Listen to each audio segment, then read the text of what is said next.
where the heart makes sound. One last beat and it might bleed out. I just might leave now, empty these airbags and lie me down. See the lies in your eyes catching up with your mouth. I made my mistakes, of course I never lived them down. You won't let me, left marks on your heart. You will never forget me, condescend me and call me proud. I told you what you need to win and how. I'm a madman now.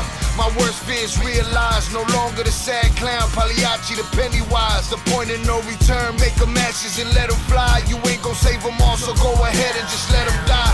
Murder these emotions, bury them deep inside. If I get any colder, I swear I'ma freeze the shy. All I could do is soldier, marching through a starry night, focused on the end game, finally gon' get it right. Find myself in the light, been fighting for my fucking life, dealing with you fake fucks. I ain't gotta say much, you know what it is, kid. I just wanna blaze up, continue getting rich, bitch, and blow the fucking name up. Built by where I came from, pushed by what I've been through. You deferred my dreams, the reason I resent you. It don't make no sense, you pretend I don't offend you. I'm everything you hate, but if you walked a mile in these shoes, you finally understand why it's not in me to respect you. We cut from different fabric, different madness, different venue. We lost our common ground, the bond just wasn't sound. The objective was to come up, and now you bring me down. Now you bring me down.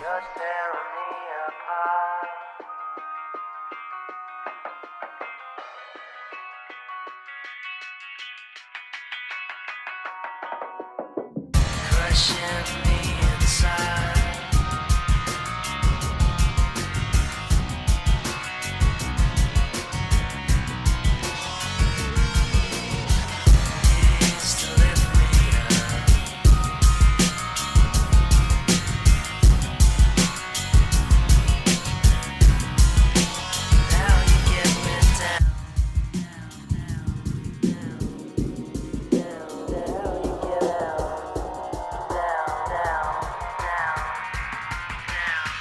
Cold stares and crooked smiles for what seemed a million miles. Every demon that I let in is out to hunt me down. Burn this jungle up around me, leave the ashes on the ground. Scorched earth, cursed birth, body bags of 4 pounds. This is what we left with, why else would we be desperate? Gunning for each other's heads, wishing everybody dead. Fight the reaper often, but he will never soften. Relentless with his methods, he will put you in a coffin. My mind isn't earned, cause I've already burned. Drowned in the dark matter, mirror shattered, I've learned. You won't take what I've earned, never break what I create. Cause I have made the sacrifices you're afraid to make. My fear is lost potential, being anything but great. Succumbing to the suckers, to the leeches and the hate. Politicians with their speeches in these streets cannot debate. Punch your ballots with these bullets and you'll run and seal your fate. Democracy's a mockery, only the strongest stay. The weak will fade away, and us, we'll see another day. No matter what another motherfucker has to say, I will never let you hold me in one place. Your problems are your own,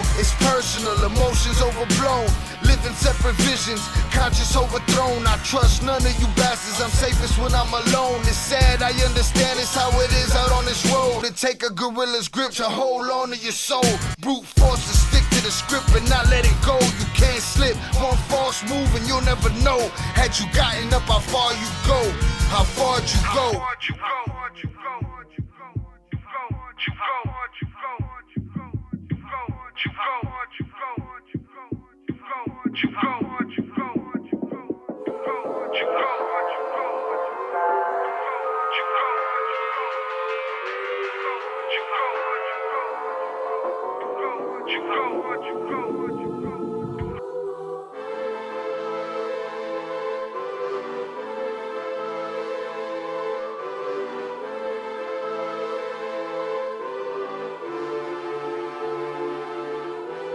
Hanging from a thread till you dead, cause your partner put a price on your head. Cause your chick was laying up in his bed, she getting details, spitting every word that you said. She working retail, thirsty bitch just trying to get ahead. If history tell us anything, y'all both end up dead. It's just a street tale, a fable, some shit someone said. Sit at the table and hope there's more to offer than bread. Pulled out the cradle, first steps you getting chased by a fed. No head starts, just body parts and lead sparks. Old religion, brand new hate and weak hearts. Oligarchs, krakens, dragons, you see sharks. Imagine you can manage to maneuver the deep parts. You a savage, you can have it, just show how your teeth sharp. If you could grab it, you could stab it, just aim for the bleeding heart. The ones that show compassion question a soldier that seeks art. Does the artist that wage war take over or take part? Taking a knee, thinking no one faithful is me. I'm good people in bad lands, no evil live within me. I mind mine, I'll survive, find this lands for the free. If I'm mistaken, I'm forsaken, no one rescuing me. Residual effects, stray bullets through familiar necks. For any number of infractions that I deem disrespect. Your beliefs, you deserve better, but we both in the shit. You just haven't come to grips with it yet. Fight or flight, and they ain't really nowhere to go. If your back is against the wall and you ain't throwing no blows, you gon' crumble in the rubble, become blood in the snow. If you a victim, they collect them, grab the body and go. Dig them and ditch them, total disregard for the soul. Gas them and lit them, watch the flesh burn in the glow. Where we live and catch a shivering, it's a hell you don't know. Your best hope is that your dying ain't slow, or your dying's a show. Where we at, it's every man for his own. A bloody backdrop, where killers just zone and slice flesh to the bone. Masked and gloved up front of your home. A flash of gun, but the side of your dome. Fresh blood from a stone, dents in your sense. Kick your fucking ball through the fence, dare you to say something. No sense in sitting around in suspense. Find out what's next, open your fucking mouth, disrespect. See the extent of how my life is intense. She beautiful and oppressed in a permanent summer dress. She a servant and still she blessed. Children cradled against her breast, whispering prayers, wishing their souls the best, knowing that they forgotten, not forgetting they're blessed. The bloodiest red lights, just piles of dead life. Something must be broken, the glyphs wasn't read right. You think them Bible papers was shed light? Yeah, right. Burn after reading, tell the preacher I'm leaving. I'm gone.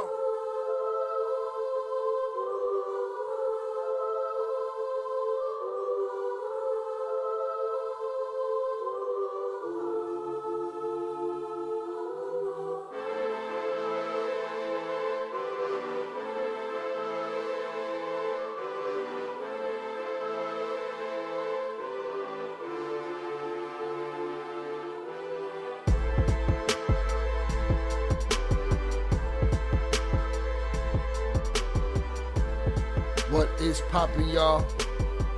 Welcome to Shy Ill Reacts. I am your host, Shy Ill. We are back in the building. Salutes to y'all for being here on this lovely, I don't know, what is it? Is it Thursday? Maybe it's Thursday. Who knows? We'll figure it out. Salutes to y'all. I appreciate y'all being here. We're gonna hang out for a bit. Salutes to the chat, checking in on the early. Looks like YouTube just knocked everybody out of here. Salutes. Shout out Crash Out on the check-in. Big Blanc from the O. Chucky Chingong, Zoraida. Albert Flores. Velez 408. Jonathan Pantoja. Salutes to y'all. I appreciate y'all being here today. Right? I want to say happy birthday to Nipsey HUSSLE. Birthday that he didn't get to see, of course. You know, his kids hurt for him today. So I wanted to talk about it. I'm sure there's people out there that want me to talk about other shit, but this is what I'm talking about today. If there's time for something else later, maybe that happens. Who knows? Here we go. Hit the like and subscribe on your way in, please, and thank you. Shout out to Jonty. Says, salutes mi familia. It's been a long day in my humble opinion. Salutes. Let's slow it down. All right. Appreciate y'all. Boom. We hanging out. So, I don't know how many people in my audience know the Nipsey Hussle story. Shout out Oso on the check-in. Appreciate you, sir. I don't know how many people know the story of Nipsey Hussle, and I think it's a story that people should know. You know what I'm saying? Sometimes we just don't know just because we don't know. You know what I mean? You know, I think he's a name that should be known. He's a story that should be known. He's a cautionary tale. If you want to tell a shorty why to stay out the game, shit. There's no, you know, this is a huge lesson right here. You know, salutes. Shout out P.I. Black on the check-in. Appreciate you, sir. Thank you for coming through. You know, for those that don't know, Nip was unalived on March 31st, 2019. Right? I remember where I was at. I remember how I was feeling.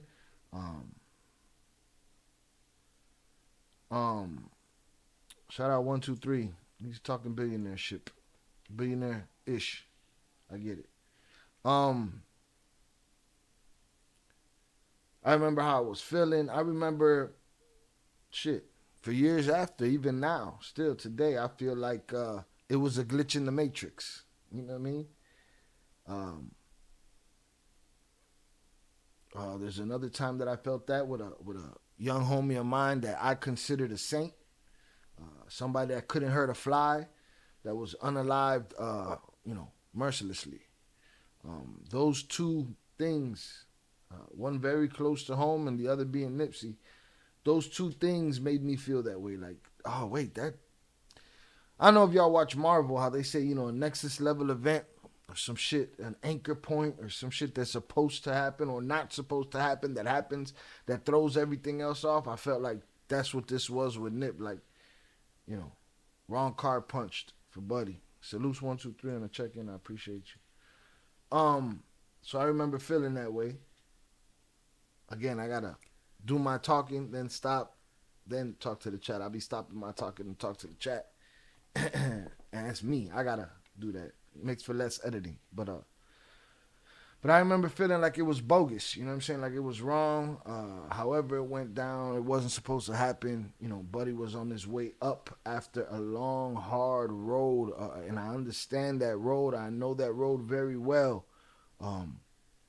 And I know a lot of the things that he went through. I understand those feelings. I was there, just on my side of the world. So it's always been an important story to me. And then, there's always been the conspiracy theories wrapped around it. And same as the whole Mayo topic that we've been talking about lately. You're just getting a million conspiracy theories from every level of intellect. So it's like you don't know what you got at the end of the day. It's word salad. What is it worth?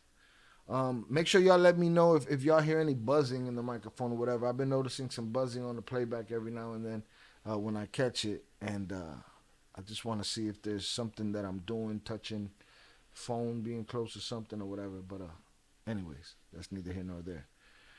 But so there's always been conspiracies on this story, and things heat up when certain people say this or say that.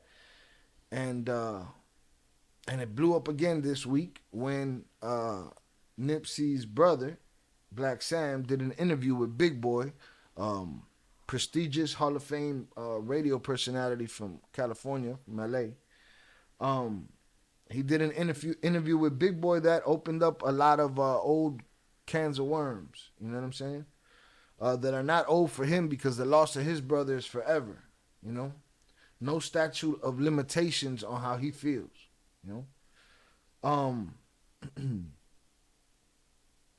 So for the people that don't know and for the people that do, I just want to take a little dive into it. I'm gonna condense it as much as possible. There's a lot of good, well-made documentaries out there on Nip that we can go through if you guys are interested in going through those one day.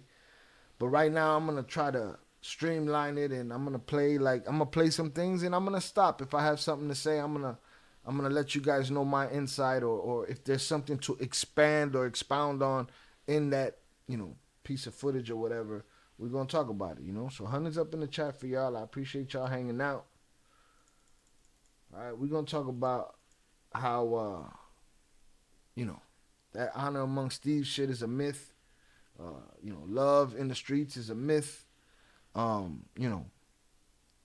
They show you these movies of these guys that are so honorable for each other when, you also see in those movies guys stabbing each other in the back, and that's closest to the truth. Betrayal. Vitriol, violence, anger, rage. All hidden behind a smile, a handshake, a hug, a gang sign, a label on a t-shirt. So, rest in peace, Nipsey Hussle. Let's get into it. First and foremost, for those that don't know, I'm going to play the trailer, and then I'm going to go through it. And y'all can, for those people that are not familiar with Nipsey Hussle, who he was or what he was about, I want to help you guys get an understanding. And then we'll go from there into the conspiracy of it all, which is seeming more and more scandalous as time passes. So, right?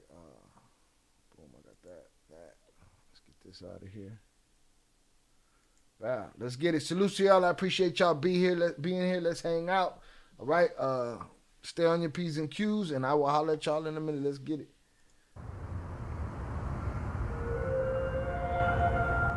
It's a lot of layers to this story.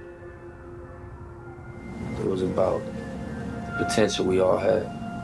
How somebody crash on Slauson with just an idea and a vision of something he wanted to make happen. My early childhood, we was all together. We lived in my grandma's house. We used to sleep in the same bed, me and my brother and my mom in the back bedroom. So I was happy with our early life. The 90s in LA was epic. The riots was going on. The gangbanging shit was at an all-time high. Home turf of the rolling 60s. And that's the era we grew up in. Hey boy, West Side 60s, y'all know what's happening. Saucy Boy TV, we out here. They ain't want to let the homies in. Hey, folks, that's it. On hood. Go Corbin street videos. Go, what's up? Hey boy, what's up, bro? You got it? Crenshaw Slauson in the Crenshaw district. Well, this is where really the Nip HUSSLE story started. How I want my career to be. I wrote it down. What became Slauson Boy Records? What became All Money In? What became The Marathon? What became Nipsey Hussle?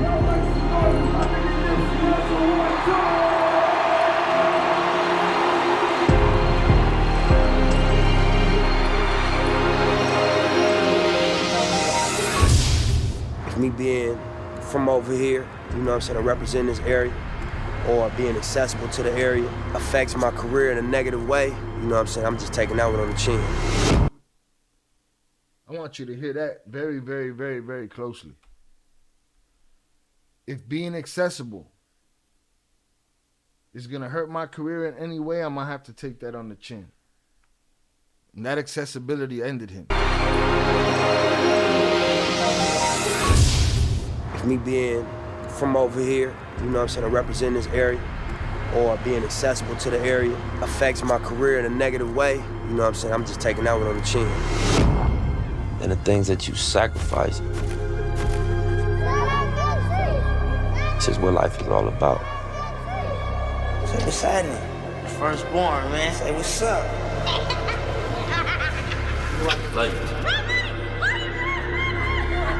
What's up, fat man? You see your daddy?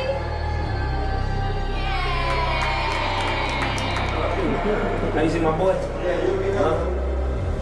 Faith is a required element on your marathon to success and on your marathon of life.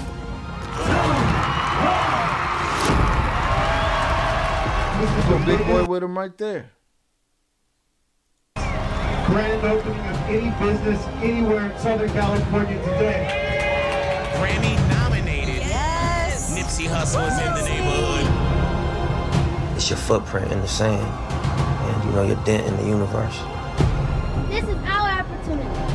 You made me laugh. Hold on, it made me smile. Good job. The That impact child looked just like her daddy, boy. on the world around you. Seemed like every dollar he made, he put back into the community.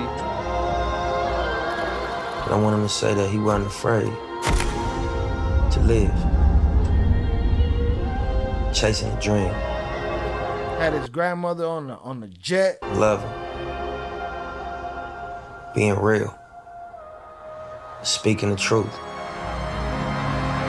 Voicing for people that didn't have a voice. And this is my life.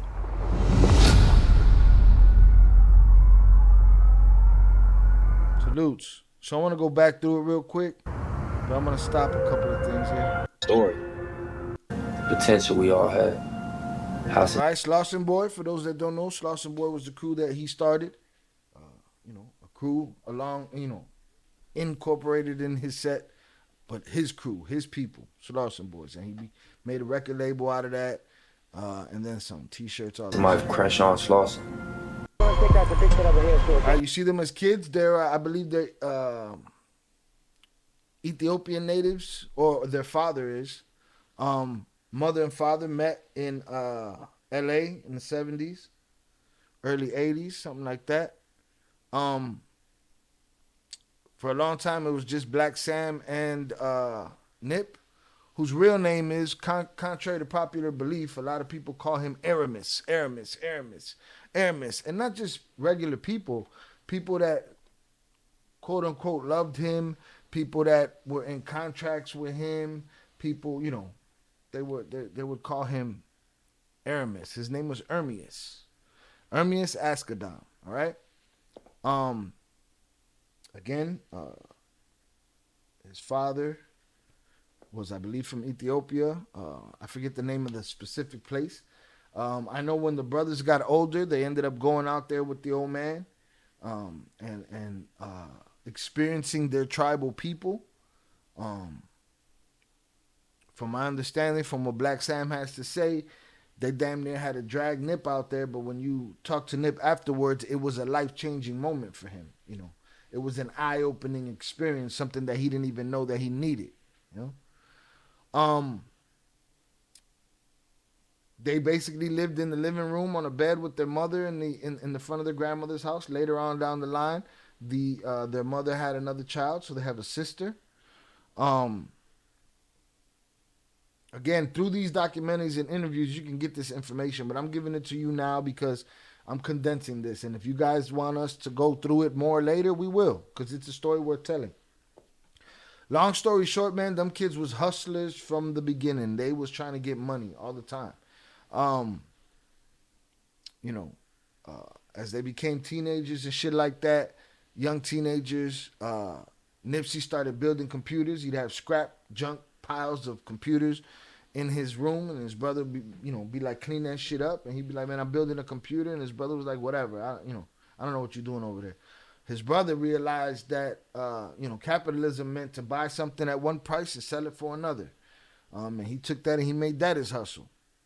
And both of them just hustled and grinded, and it got to the point where Sam was selling shirts. He would get in trouble in the streets. He'd go to jail for this, that, or the other. But those two brothers, from what you hear from the people around, was never no punks. Nipsey chose the gang route when Sam didn't. Sam stood on his own shit. Nipsey joined the gang route, became a Rolling 60s Crip. Long story short, they would hang out in that parking lot over there of a strip mall. They would sell t-shirts. They would sell bud. They would sell socks, whatever they could sell. They'd get kicked out. They'd get pushed off. And eventually they worked themselves to a situation where they were able to get a storefront across the street. They did that for a while. Made a lot of money. That went bad. Went back to the parking lot. Police kicking them out. Long story short, Nip starts making his music. He's focused on that. He's focused on helping his brother, because to me, they were a mastermind together. When they were in the room, there was another brain that stood between them. You know what I mean? It'd be like that. And it got to the point where they started buying up the spots, the storefronts in that strip mall that they were constantly being arrested in and kicked out of.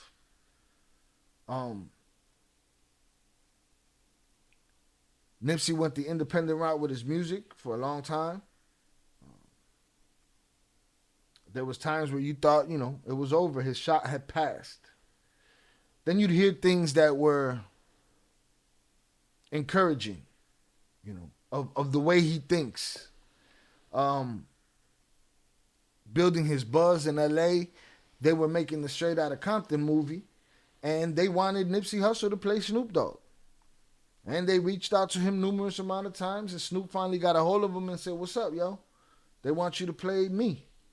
And he was like, much respect, but as long as I'm playing you, they'll never see me. I'll always be the dude that plays Snoop Dogg.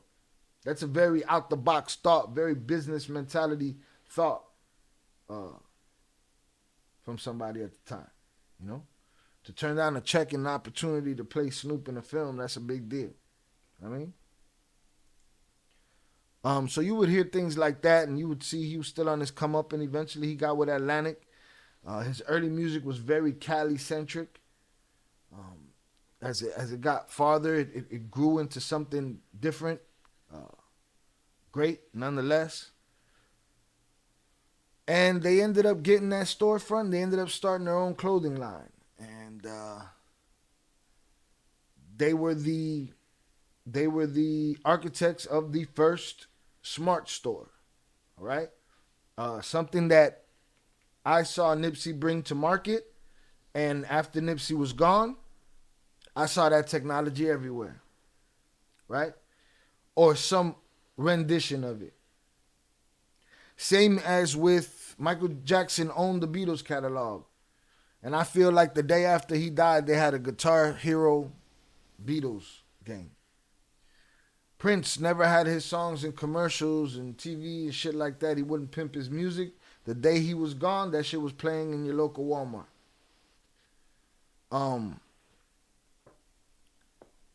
So Nip had a smart store. Basically, the smart store, you know how you scan a QR code? This wasn't a QR code scan situation. This was, you take the logo, this money logo on this shirt, and you scan that logo, and you get another piece of content. Whether it be a video, whether it be a song, whether it be, a music video, a film, you get something. It's interactive, right? Nip was the mastermind behind that. This kid's thinking out the box, right? How did he get that situation? How did that come to mind? Because this kid was always open to the advice. He was always open to the information around him. There was a lot of genius to the way he thought, He listened. He soaked it up like a sponge. People gave him game and he put it into practice. We get game and advice all the time, right? Now, some people are thoughtful enough to have an understanding of why they can't take your advice. Some people just don't take it because they're not thinking about it. This kid took it as value. Every time you gave me a piece of information, this was valuable. I could use this, right? They would, again, made money from making bootleg DVDs. They had the Black Sam had the movie companies coming after him for bootlegging movies, but these guys was hustling. They was out there in front of that strip mall, and now they had the opportunity to own it, and they had the opportunity to build a smart store. How did he get the idea from the smart store? Being open to opportunity, being open to ideas. He walked into a Starbucks, and he saw a kid sitting at a computer doing something with his hands on the computer, and it was doing something on the screen. And being who he was, he said, let me ask this kid what he's doing. That kid happened to be a kid named Idris Sandow. Idris Sandow is the person who was creating this technology, sitting there at that table, creating the technology that would end up being the smart store. And Nip sat down and had a conversation with him, and from there forward, boom, it was business. He was always thinking like that. And you can hear it in his music. That Nipsey Hussle ain't some name that was just, it rhymed. That kid was a hustler, both of them, him and Sam, right? Now he has the strip mall, he has the store, and now he's buying up the rest of the stores on the block. And his partners from his tight-knit crew, not necessarily the hood, but his tight-knit crew, they're running stores on that block, on that strip mall, right? Or building stores on that strip mall, like Fats. His boy Fats was. Fats, unironically, passed away very shortly before Nip did, right? But long story short, in that parking lot, that they were employing people from the community, and that they were selling products to the people of the community, and that they were, giving back in their community. Nip was unceremoniously unalived, shot dead, kicked in the face, all of the above. Same spot. A lot of people wonder why I'm so harsh, because I know that shit exists. Why I'm so harsh. Why I don't let shit slide. Why am I paying attention to everything? Because in the words of DMX, I trust a snake to be a snake. I trust it to bite me.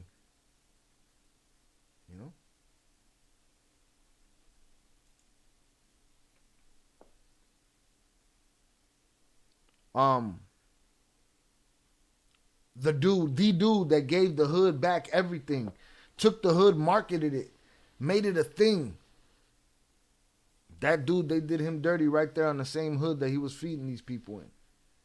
Right?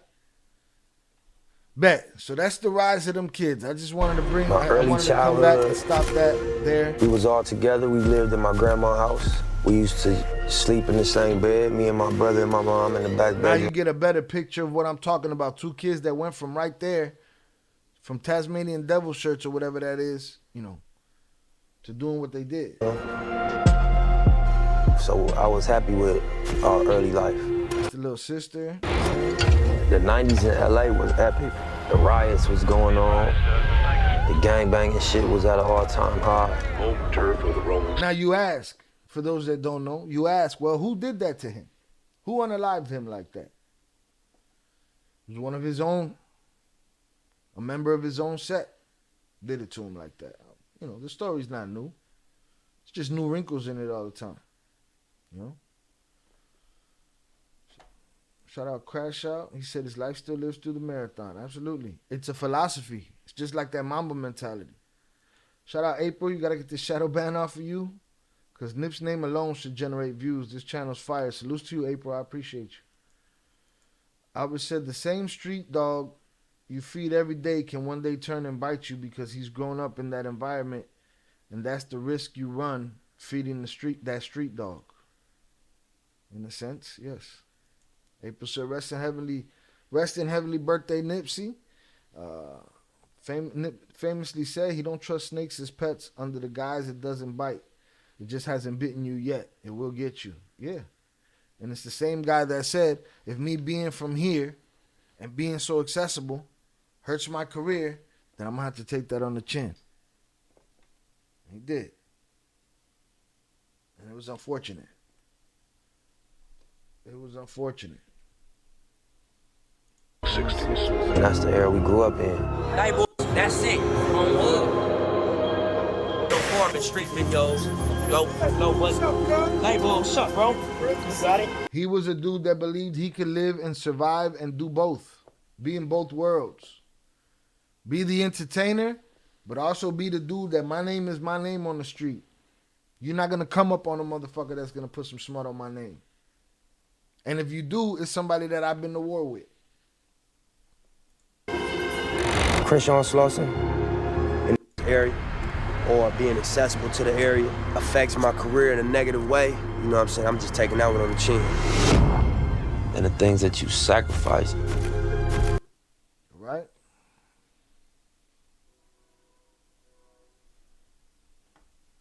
Shout out April Campbell. April Campbell, we gonna get there. We gonna get there. I'm chilling. I'm cooking. I'm in no hurry. Right? Hope y'all ain't in no hurry. Hit the like button, y'all, if you have yet to do so. Salutes to y'all. Hundreds up in the chat for you. I appreciate y'all. Let's get it. All right, somebody got to figure out how to get this shadow ban off of me. These bastards. All right, so now I'm going to pull up a video Conversation with Nipsey that has different angles of what happened. Now, we'll say this. The footage that they released after it all happened, the footage that they released, it was trash, right? You get to see everything. But I always knew that Smart Store had a state-of-the-art camera system. Had to. And there's no way that Black Sam don't have the up close and personal, every nook and cranny video of what happened that day in that lot. All right? But we're going to watch this together, y'all. Salutes. Jonathan said, reminds me of Pac saying, being in the hood is good for no one, or something along those lines. They say he's a long dependent of Jesus Christ, that Nipsey's bloodline came from the same town in Ethiopia. Yeah, they say he's related to, I believe that Moor Emperor. I believe he was a Moor. I don't know, I'm uninformed. But salutes. Let's get into it. I'm going to get into this footage real quick. This is a breakdown from Alex Alonso, who's a big guy in California as far as, you know, podcasts and information and shit like that. he put together this thing. I done moved forward. I'm gonna skip through it, and we're gonna get to the gusto. But for those that don't know, it was a guy named Eric Holder, all right, that unalived Nipsey Hussle. He was a guy from the hood. He was a guy who was on bad from the hood because supposedly he was on papers as a snitch, right? Almost instantaneously after the death of Nipsey Hussle was an argument, a supposed argument between Nipsey and Eric Holder about him being a snitch was constantly put on us from every news channel, from every video, it just happened so quickly, but we'll get to that. So supposedly the guy, Eric Holder, AKA Shitty Cuz, right? It's not somebody that you want to have as a close friend, a dude named Shitty Cuz, right? Shitty Cuz showed up on the block. They hadn't seen him in a while. He popped up. Supposedly he popped up, they spoke, they had the conversation, he went, he got his food, he bounced. He came back, and that's when he did what he did to Nip, right? And we're going to go from there. Again, the video is tiny, but on this one screen, there's going to be 5 pieces of the video playing. But the video was bad quality anyway. I feel like the only good quality video they'd have of this, Sam would have it. Salutes April. She said, nah, someone had the power to disarm the cameras, which is why Nip's mother's always alluded to the police. April, nah, we gonna change your nows into maybes, baby. Okay? Because there's a lot to the story, and guess what? I'd want you to believe that story if I was Sam and I got that film out of there. He got that out of there. Salutes. We're here. Salutes to the usuals and Shy. Salutes to you. Salutes Upper Echelon on the check-in. Nip's mothers did always allude to police, but his mother alluded to a lot of things, but we're going to get there. Yes, related to Haile Selassie. Yeah, salutes. But yeah, I don't know if it was somebody in power, somebody not in power. If they were in power, they would have came and got this shitty video too. The one that had the power to get that video out that store and was there before police and was there before ambulance, Black Sam. Facts. All right, so let's get it. Salutes to you, though, April. We're going to turn them nods into maybes, baby. Salutes. All right. I skipped a bunch. At this point, this is Nip right here.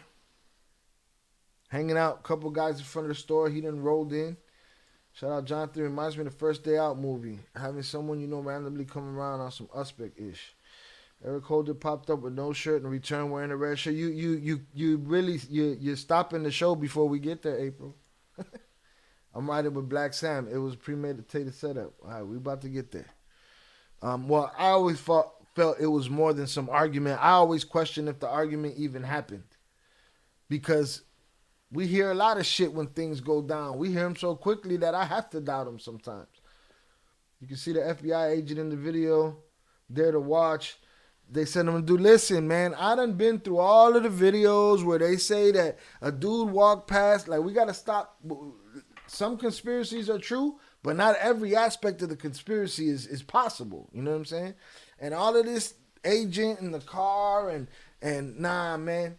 First of all, this is as easy as some street bullshit, especially if it was over an argument. It's even worse than just some street bullshit than some big setup conspiracy. I've seen people set this video up and say that a guy walks past and as he's walking past, Eric Holder's walking past and he passes something to him. It's the gun, and we're not gonna do that. We're not gonna do that.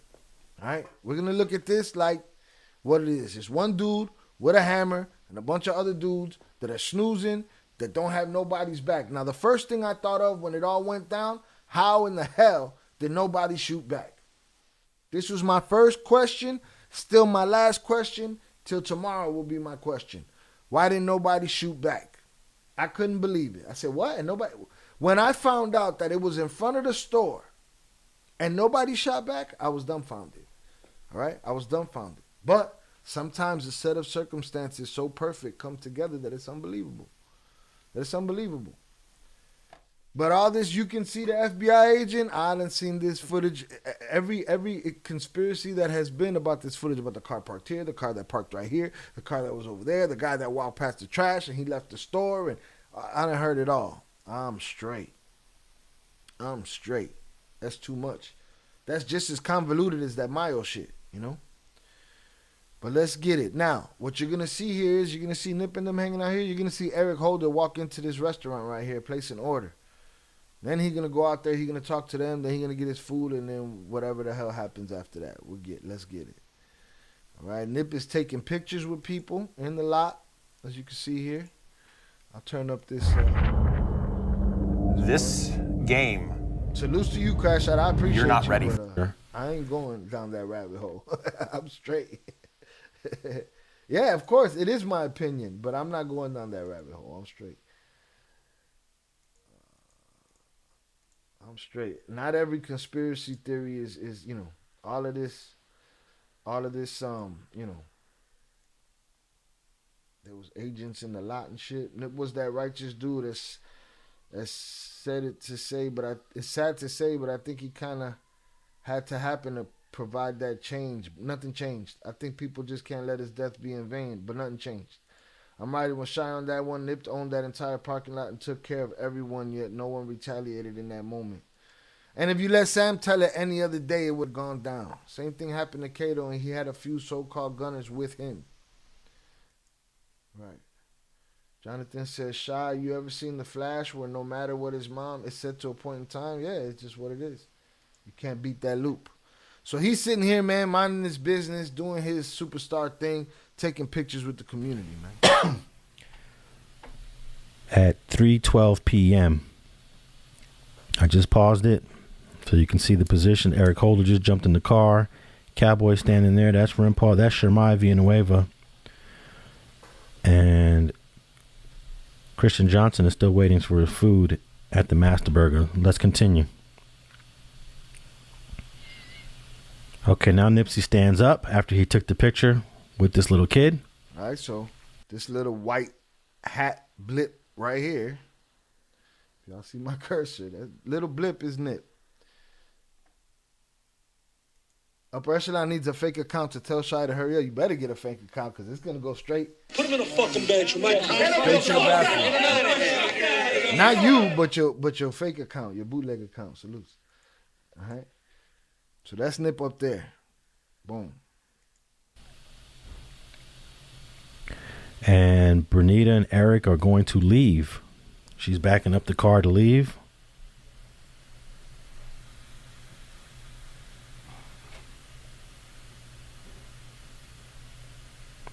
And then at this moment, the gentleman in the white hat and Nipsey Hussle take a picture. This is Cabby.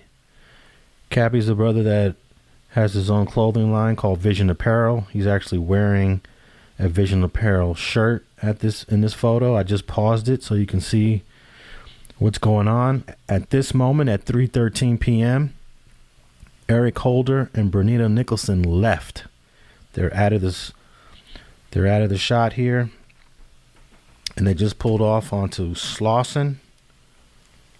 And they made a right turn going east. Excuse me. And they're going to circle the block. And let's continue. And while they're circling the block, we got testimony from Bernita that Eric Holder wanted to actually do a shooting at this moment from the car. So the chick that he was in the car with, so he had supposedly just recently started hooking up with this chick. She was driving him around. They drove up. If you see right here where this barbed wire is, there's an alley back here. All right. They pulled up in this alley back here. She parked. Supposedly at some point, she parked. He got out, went to order the food. He went to talk to Nip. She got out because she wanted to take a picture with Nip. So she went over there and got in the middle of what they was doing. She ended up going back to the whip in the alley. Dude goes back to the alley with her, and then he comes back and it goes down. All right. So she's parked in this alley right here, and she's saying that he had, what did she say? at this moment. From the car. Shooting. Bernita that Eric Holder wanted to actually do a shooting at this moment. From the car. That he wanted to shoot from the car. What does she think? He was just talking shit? From the car.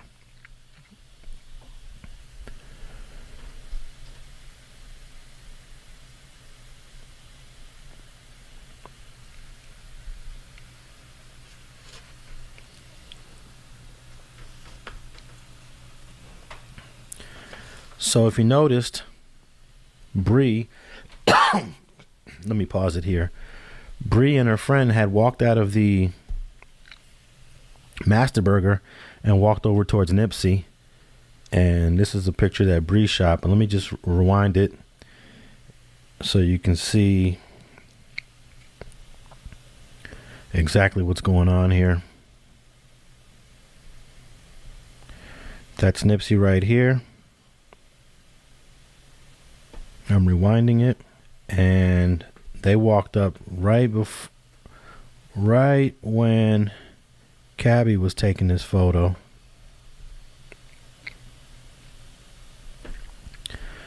And this is Bree and her friend right here after they just walked out of the Master Burger. Let me pause it right here for a second. This is Bree and her friend right there. And there you can see Bree is in the front. Her friend is behind her. At the moment, Nipsey's taking the picture with Cabby. And then they walked right between the two. Man was out there being a star. White cars. And you can see Nipsey right here. You'll see him move into position to take this photo with Bree.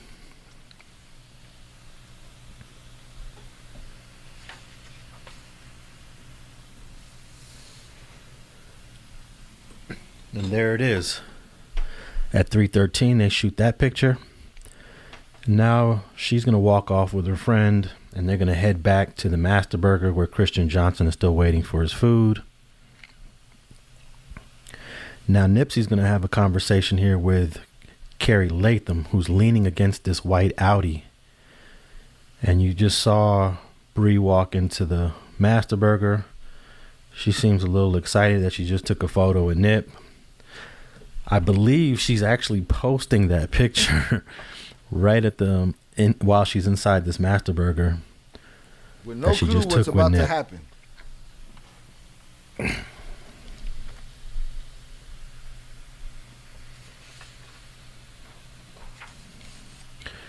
So right now, Cowboy, Shermai, and Rimpaw are standing right there. So let's talk Cowboy. Cowboy is Nip's OG, basically. The dude that put Nip onto the set, evidently. Supposedly very close to him. As is Rimpaw. Rimpaw is another person that's very close to him. Dudes that came up together.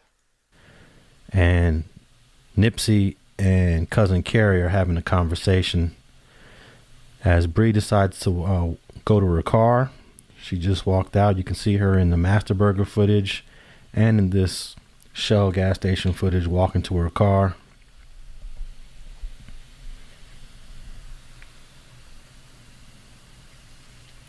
Now remember, Eric Holder and Bernita Nicholson are circling around. Even though they left, they're still in the vicinity. So the conversation already happened. Hold on. Okay, here it is. He's gonna Babe, I'm buying this kitchen island. New pillows? Blender. This is what I wanted to see. Pull something out of the bag that he purchased. And Nipsey is obliging him. Carrie Latham right here. All right. To see if his food is ready. This is Eric Holder right here in the restaurant with no shirt on. Wonder if they show when he pop out the corner. Can't quite tell. But these two guys that are walking away, the guy in the white shirt is the one that got that autograph from Nipsey because he went back into the store. All right, so this is And Nip there's a guy there with a Buddy. bag that just walked out of the Marathon store. He noticed Nipsey was out there, and he's going to get an autograph.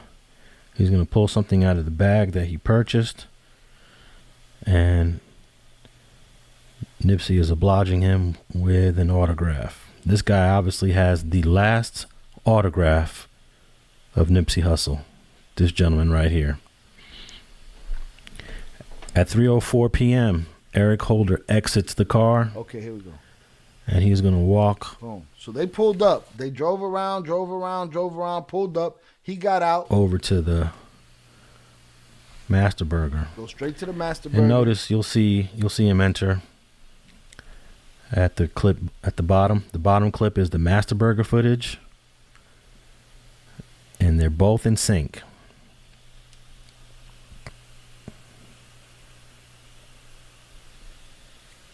She readjusts the car that they just came in.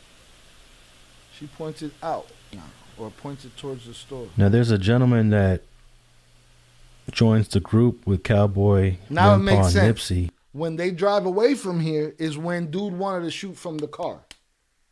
But then she was like, hell no. And he made her pull over in the alley. And he starts talking, but we don't know who he is. But during the trial, Cowboy was asked, well, who is this guy? And he said he didn't recall his name. But he's actually present for the 4-minute conversation that's going to start right now at 3:05. So now Eric Holder, Shitty Cuz, has walked up to Nipsey and whoever's over there, which is what? Ren Powell, Cowboy, Kerry Lathan. 5 p.m. And I guess that's one of the reasons why the attorney asked who this guy was. So now it's Eric Holder just shook all three people's hands. I'm not sure if he shook this fourth guy's hand. Let's Now old girl gets out to go take the picture. let's back it up a little bit. We ain't backing up shit. We're gonna keep it moving. In that direction. And you'll see the front end of the Cadillac Facts. Escalade I believe it with too. Kerry Latham and Shermai Villanueva. So boom, he's there, no shirt. Nipsey looks in that direction and then turns back to Eric and continues talking. He's talking to the person that's about to unalive him. Supposedly, this is when the conversation happened that Nip called him on the he got paperwork shit. From everybody's account, it was not an argument. From everybody's account, it was a conversation. From the young lady's account, she was saying that he was accusing Nip of being a rat. Okay? There's a wrinkle in that down the line. We'll get to it. I'm slow cooking. Don't rush me up, Ashley. And if you pay attention to Nipsey at this point, he's using a lot of hand gestures. Rimpaw kind of just moved over to the side. Now you can see Cowboy standing very close to the conversation. That fourth guy had already left. And because there's no car... According to Cowboy, the conversation was, bro, you're not good around here. You need to get right before you be around. Parking spots.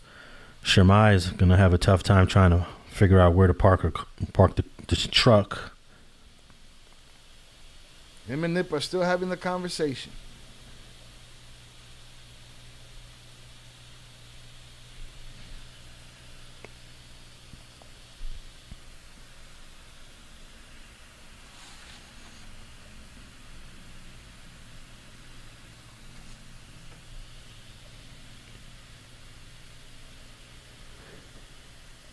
At this point, Kerry Latham exits the passenger side of the SUV, and you'll see Cowboy shakes his hands. He shakes Nipsey's hands and Eric's hands to leave. Eric leaves, but Cowboy ends up not leaving because Kerry Latham joined the group. So at 3:09 p.m., that 4-minute conversation, So boom, he walked away. He go back to the Master Burger. is over. It actually lasts for 4 minutes and 14 seconds. And that's the conversation that we're calling the snitch conversation. Let me pause it right here. So now Eric Holder walks back to the Master Burger to see if his food is ready. And I think at this point, he realizes he wants something to drink, but he doesn't have any money. He doesn't have any more money. So, and there's Christian Johnson in the white t-shirt walking in at 3:10 p.m. Let me pause it here for a second. Christian Johnson actually testified in the trial and talked about witnessing what he witnessed. All right, boom. We're gonna move forward now. Now he's looking at old girl. So if you look at Eric Holder, he's there. He goes. He get back in the car. They ride out. Supposedly they ride Grandpa out. and Cowboy. He want to shoot from the street, right? Big Black Wilder. No pun intended with the crab comment. Salutes. I caught that. So let me play this forward. All right, boom. So now we get to where Gas we were. station. But this is the alley at 58th Place. This is the house on 58th Place that has 2 cameras. Just got out the Jeep. You see her passing right here in the Master Burger. Because Crash Out, by the time Shitty got over there, Cowboy was inside. He was watching it from, like, let's just say this video down here is the Marathon store. Cowboy right there looking out the window, eating his food. He got the food in his hand this whole time. Footage. She goes over here too, and it seems as if they're having a conversation with Danae in that car. Crash Out, I didn't answer this question because we're gonna get there. The big U question. We're gonna get there. I'm cooking. But that's pure speculation because there's no audio, and we really can't see from this vantage point here. We can't see what Danae's doing. She's in the car. And at this point, let me pause it. At 3:16 p.m., we have footage from this house on 58th Place. Up the alley. This camera is pointing right here. What did I just do? Right here. North. It's right here. This is the driveway of that property, and then up here is the alley. Hit the like button, y'all. It's this alley right here. You see in the Shell gas station.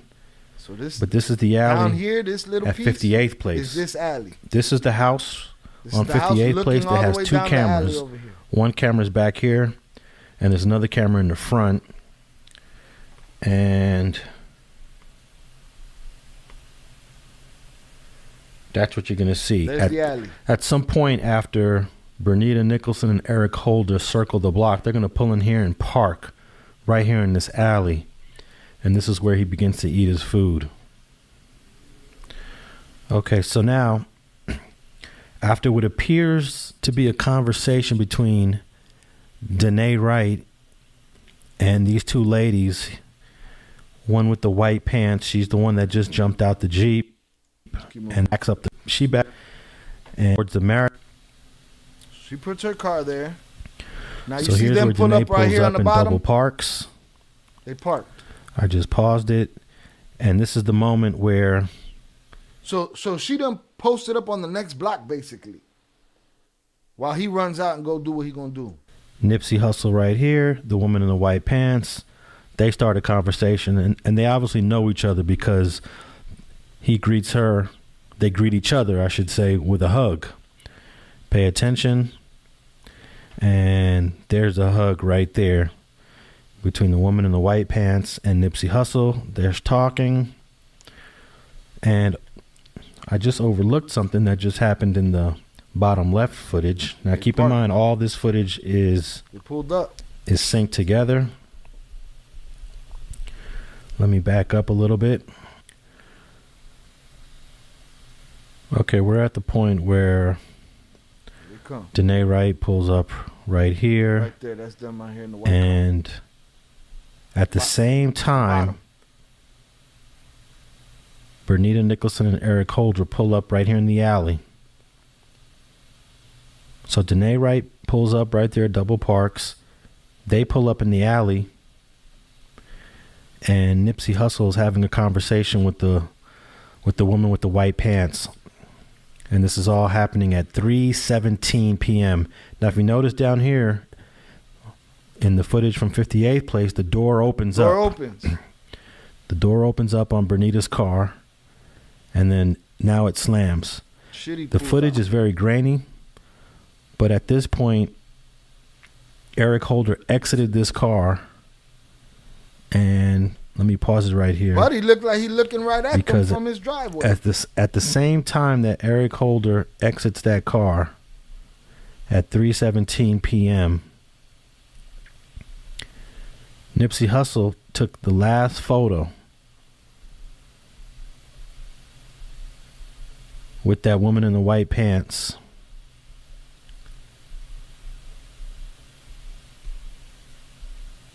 And let me rewind it just a little bit here.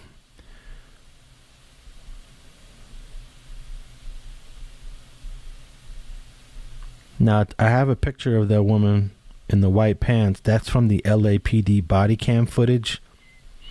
That's going to come up a little bit later in a few more minutes. But I just put that up there so you can just see who she is.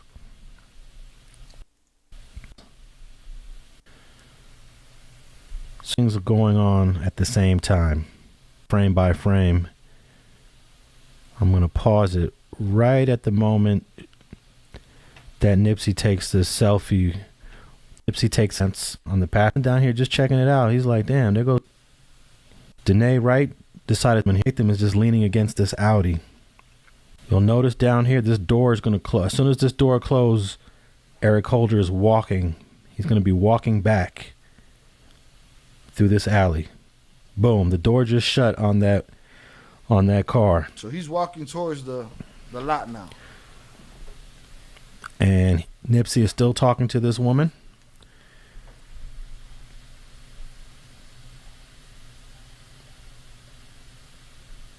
Actually, the door shut, it opened up again, and then it shut a second time. So now Eric Holder is walking through the alley. And now we have this other angle here. Let me pause this for a second. This is another angle from Shell gas station of the car wash. And right here, you can see Eric Holder in the frame. So he just walked away from the car parked here in the bottom left-hand clip.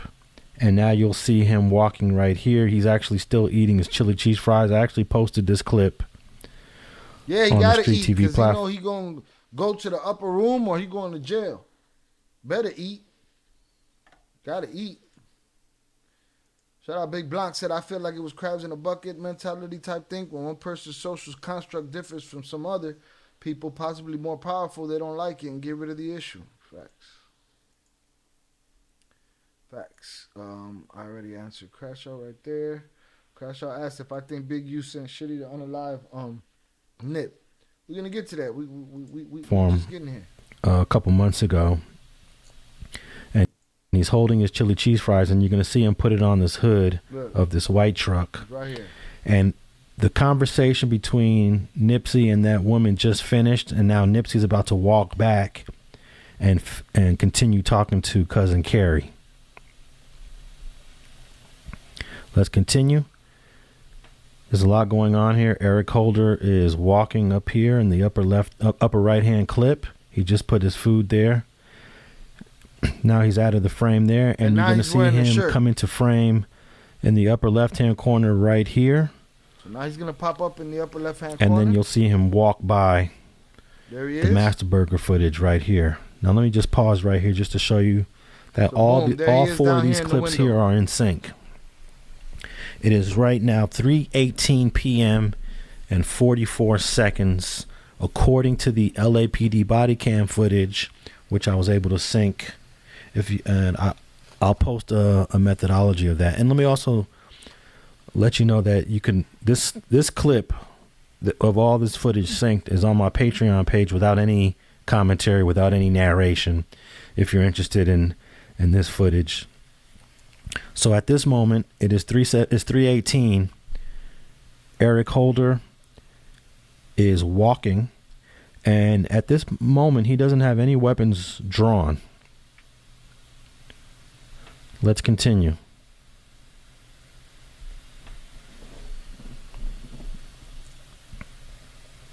He's up here. Hey, I paused it right here just to note that Joshua Baerga was sitting in his car. He was eating food. and he's finished eating his food, and he's gonna throw his trash into this can right here. And everybody thinks he passing them. Almost crossing paths with Eric Holder. I cross paths with a million and then you'll people notice a day. once Eric Holder starts shooting, Joshua goes into the Marathon store. You can see Christian Johnson is looking in that direction. And let me continue. There goes Joshua throwing his trash out. Eric Holder. Nipsey is right here, leaned up against the car. Eric Holder's right here. Holder's passing him. There's another gentleman here walking this way. And right there, Eric Holder gets between the cars. So he's right here now. Nipsey's right here. So Nipsey looks at him. He notices him. He looks at him. Holder just walked between the two white cars. He say something. And Nipsey's looking right at him. It is 3:18 p.m. and 58 seconds. And I have the first shot being fired at 3:18 p.m. and 59 seconds. And here it is. Nip goes also, what I noticed when I was syncing all this footage together is that Rimpaw, let me back up a couple frames. Rimpaw was actually looking in his phone right there during the first shot. And you'll notice that there's a delayed reaction compared to Shermai Villanueva, because Shermai Villanueva is looking. He is looking in the direction of Nipsey, Cousin Carrie, and Eric Holder. But Rimpaw is actually in his phone.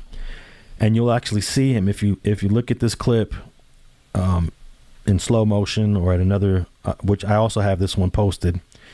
When he runs off, you'll see that his phone is in the right hand. All right, let's continue. First shot is fired. Nip goes down. And let me see. Nip goes down and this guy goes down. This is not Nip. This little sliver of white that you see back here, that's Nip. If you can tell that Rimpaw has his phone in his right gone. hand. Rimpaw is track star. He gone. Yeah, no hammers. Nobody got no hammers. Cowboy done walked inside. He's standing on the other side of the glass. You tell he's holding. There it is right here. Let me back up. There it is. His phone is in his right hand. And he was actually looking in his phone during the first shot fired. And you can see Christian Johnson is reacting. He's like, what the heck is going on? And this man right here, he's right there in the Shell gas station footage. This guy is going to run all the way through the alley. And if you look at this clip at the bottom, if you're paying attention, you'll see this man run all the way to 58th place. This man literally runs all the way to 58th place. And then you'll notice once the shots are fired, Bernita starts to move the car. She testified that she didn't know what was going on. She was going to drive off. I know a lot of people criticize her for why didn't she leave, but she also didn't know what was going on. She's way over here. Listen, from day one, I always felt like she knew. She just was great at playing dumb. She played super dumb.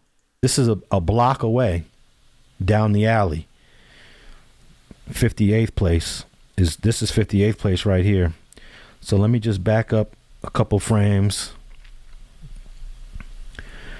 And at 3:19 p.m., let's go to 3:19 p.m. exactly, which is right after the first shot was fired. The first shot fired at 3:18 p.m. and 59 seconds. But at 3:19, everyone starts to scatter. And let me just play it here.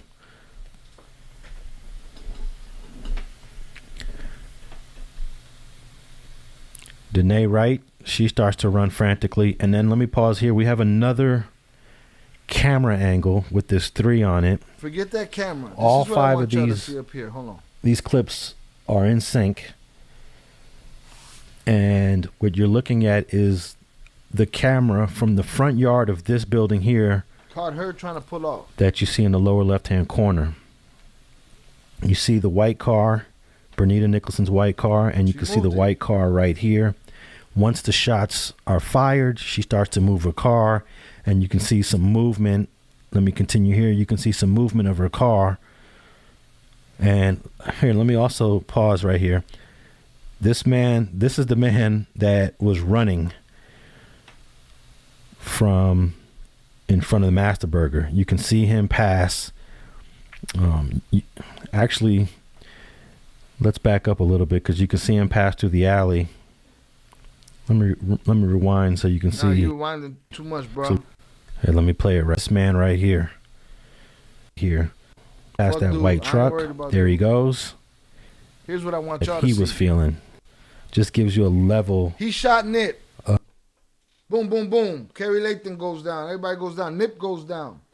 Nip lands on his ass, but turned over, so his chest is on the ground. So he's kind of like, turned over on his stomach, right?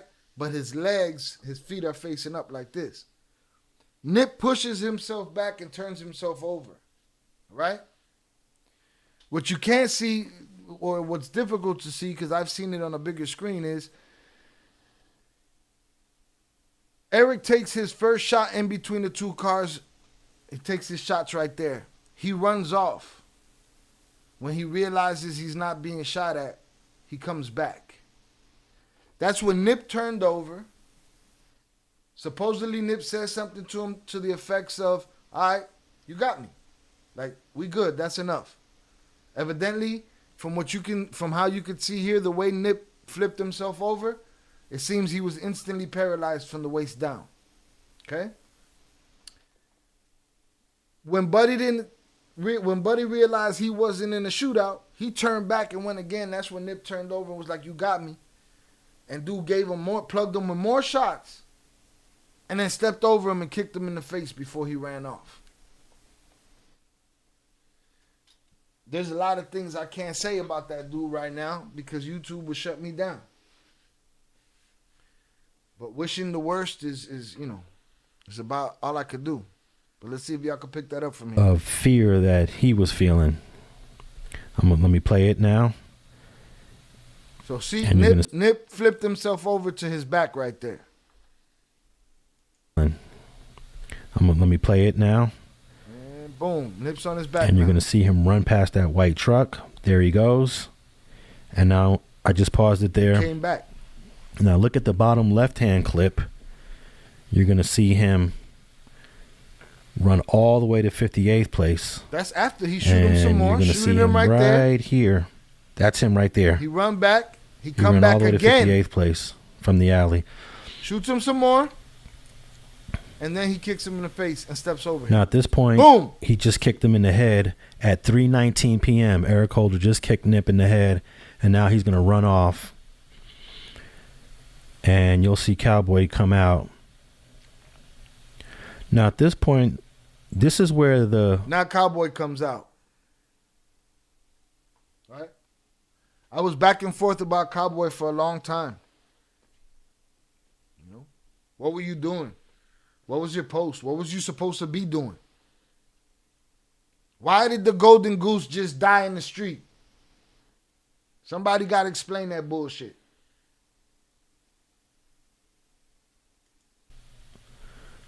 Let me back up. There's a few things going on here. Now you can see Shitty Head running in front of the window. window. I noticed when Eric Holder was running past the Master Burger, he had a gun in each hand. And in court, they only used this Shell gas station footage up to the point where where Cowboy comes out. But TMZ had another clip that was about 30 more seconds. So I took that clip, the extra 30 seconds from the TMZ clip, and I added it. That kick to the head, that's the hate.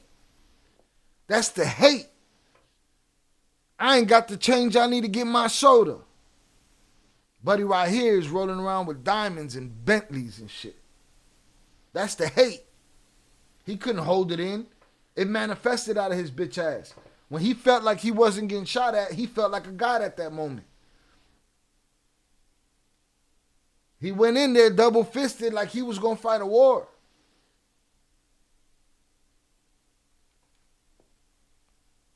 And then that hate bubbled up. And it wasn't enough. that he had already paralyzed the man. He ran off. He came back. He hit him some more. Ran off. Came back. Hit him again. And then kicked him. 3 times. All right? Albert said, homies stood around twiddling their thumbs. Not necessarily. They ran. Cowboy, he tells his story a million times. We could look into it. He was eating his food on the other side of the window. When he realized what happened, he came out. Or that he had just went to the back to put his food up or some shit. Kicking the head was disgusting. F that guy. Facts. Real punk MF for shit. That was the hate though, dog. And those people, you got to remember, people have that hate in them for you, and you won't know it. Believe that shit. People will have that hate in their heart for you, and you won't know it. So you best be on your fucking P's and Q's. Real talk. Hit the like button. We ain't even got started yet. We're just getting through this. Salutes. The strap gives people that godlike complex. Well, he felt it at that moment. He had already paralyzed the man. You see, I'm going to try to find a better video. You see Nip push himself over and put his hands up like, bro, you got me. Nip was going to live like Michael Conception in a wheelchair after that. Barring that the technology got good enough to give him legs again. But after that first barrage of bullets, he was paralyzed. Period. This clip from court, and it's going to show about an extra 30 seconds that they didn't play in court. Mind you, he's still alive at this point. A lot of people accused. Of course, people jump to conclusions as soon as they seen the video the first time that, oh, he's picking his pockets. As far as he was concerned, he was filling bullet holes. Also sunk that to this footage, so it's all in sync. And at this point, you can see Bernita Nicholson. Here's the white car in this clip here, and that's Mark III, and there it is right there. She's actually on 58th place. She's almost gonna leave this guy. She's frantic. She saw the man run by her car. I wish you would have left him. I wish you would have left him. There was never a time where I didn't want. It felt like a competition that day. When they were hunting him down, I was hoping the streets would find him first. Oh man, it was like the Super Bowl for me, yo. Real talk. I was betting on the streets to catch him and eat him. Right? That's what I was waiting for. If she would have rolled out right there, that would have been official. That would have been exactly what it was. He heard all the shots.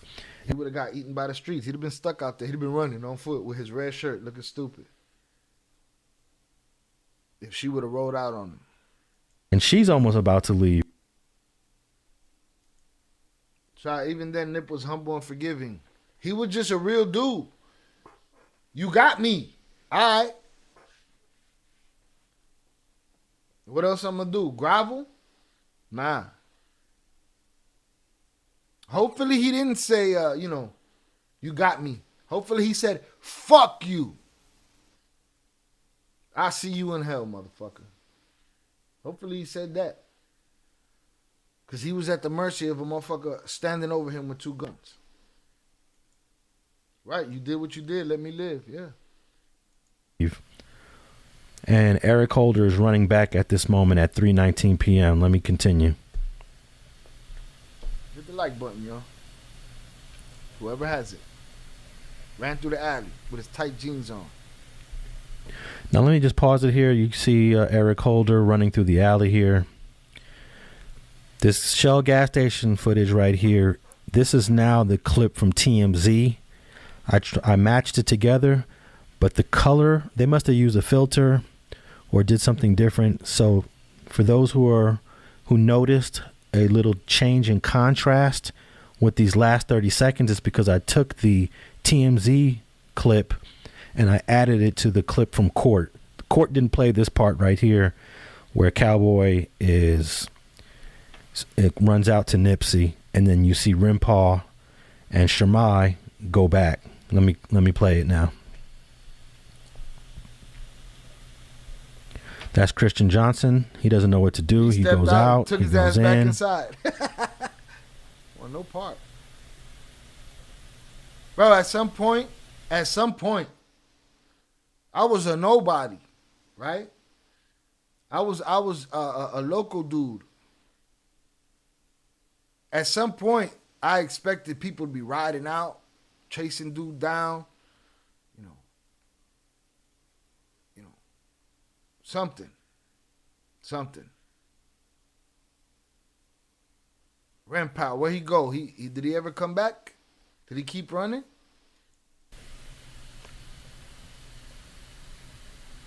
Now, mind you, this is happening in real time. Sam, since they are hustlers in their own businesses, Sam has a cannabis store. There's 2 shifts, a day shift and a night shift. We'll get to the story, but he went out with his father and Adam and Nip the night before, and after the event, that he went to work the night shift at the cannabis store. When he got off in the morning, he went to the grandmother's house to catch a nap, and his phone is blowing up that this happened to his brother, and Sam gets there before everybody. Grandpa's running back now with his phone in his hand. He's jogging back now. Old girl getting in her whip. Did you see that? Eric Holder jumped into Bernita's car and drove off. We're going to rewind this just a little bit. We're going to rewind it to 3:19 and 48 seconds. 3:19 and bike. There's the car and just there's Rimpaw on the phone, Danae Wright, Shermai, and that's the end of. Let me back up a little bit. That's the end of the. Sam got all of it. Sam got all that footage. Will it ever see the light of day? Probably not. But it let him know what he needed to know. The Shell gas station footage. Let's see here.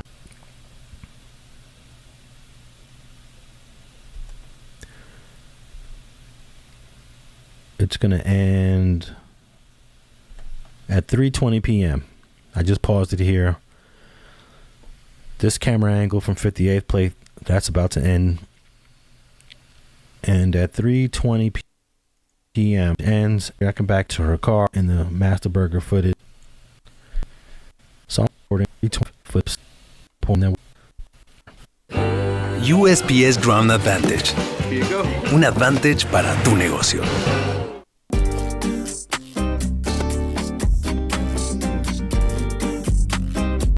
I have the audio off on this. So this is both these clips. Body cam. When the police get there, Sam is already and on both top these clips are synced to each other. Sam is already on top of Nip.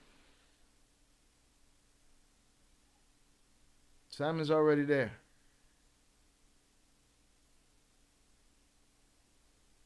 Other. Giving him chest compressions. I have the audio off on this. Cowboy, I guess he said he was holding bullet holes, and him and Sam doing chest compressions. But there's another video that I saw the police, or not the police, the EMTs, and I'd ask anybody that's viewing this on the replay or viewing this live that knows anything about being an EMT, if it don't look crazy to you, because it looked like they weren't doing shit. On the Patreon page, I have the audio, the regular audio going. And let me pause right here because I noticed this gentleman here. This is a gentleman wearing black jeans and a blue Vans shirt, and he's the reason I was able to sync this LAPD body cam footage to the Master Burger footage, and then of course I was able to sync the Master Burger footage to the Shell gas station footage to get the precise time. Now, if you look right here. On the Master Burger footage, it says 3:23 p.m. and 50 seconds. According to the LAPD's cameras, it is 3:24 p.m. and 22 seconds. So there's about a 30 plus second difference. Police get there. And here you can look at the time code. It is 3:24 p.m. and 28 seconds on this LAPD body cam footage, and you'll see that the time code that I have here is almost exactly matching to the LAPD time code there. I want y'all to think about something. We're privy in this day and age. We're privy to video. We're privy to see these moments that families do not want to relive. We're privy to them, right? And we still can't agree on what happened. So imagine without video. We're lost, bro. Sometimes the conversations ain't worth it because we're never going to agree on shit. You can see red, I can see blue, I guess. So this guy in the van shirt is on the phone, and Christian Johnson is on the phone, standing outside the Master Burger.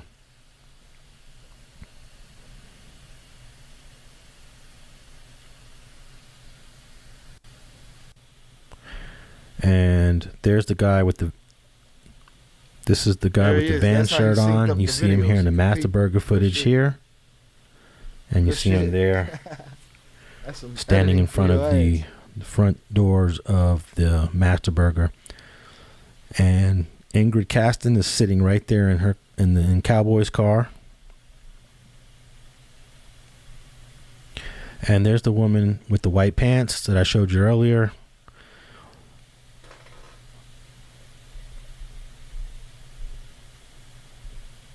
Buddy want to show off his Gucci belt. What the fuck you doing? And if you... Grandpa look nervous as hell. Look, he looking around. And why you ain't going to look for somebody? If you listen to the audio of this clip, this woman is going frantic. You could tell she's very emotional about what she just witnessed.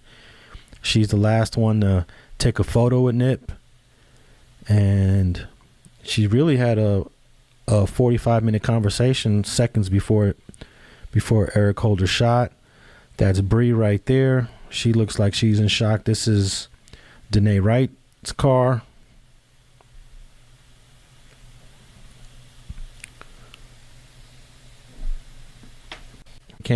Footage shortly. You'll see his feet. And there's the feet of the LAPD officer that's putting up the yellow tape here in the Master Burger footage.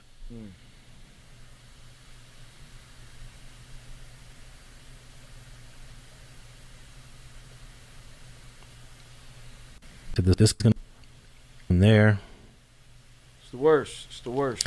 And now did him dirty, dog. Fire department, paramedics have arrived. I see this guy's Cunningham. His name is on the back. This guy doesn't have a name on the back of his. Let me see if they show the shit I was talking about. Man, Sam on top of him trying to do these. And let me just pause this for a second. Because at this point, at 3:26 p.m., the Los Angeles Fire Department paramedics are arriving on the scene. And I believe there's going to be about 5 in total at some point. And some other footage that I looked. But if you look at this Master Burger footage right here in the bottom, right, we don't need to know. There's another fire department. So after that happens, everybody, appreciation to Street TV, salutes. After that happens, everybody, all you hear is, oh man, Nip called him a snitch. So he got Nip down. Nip, you got to watch who you call a snitch. Got to watch when you do this and watch how you do this.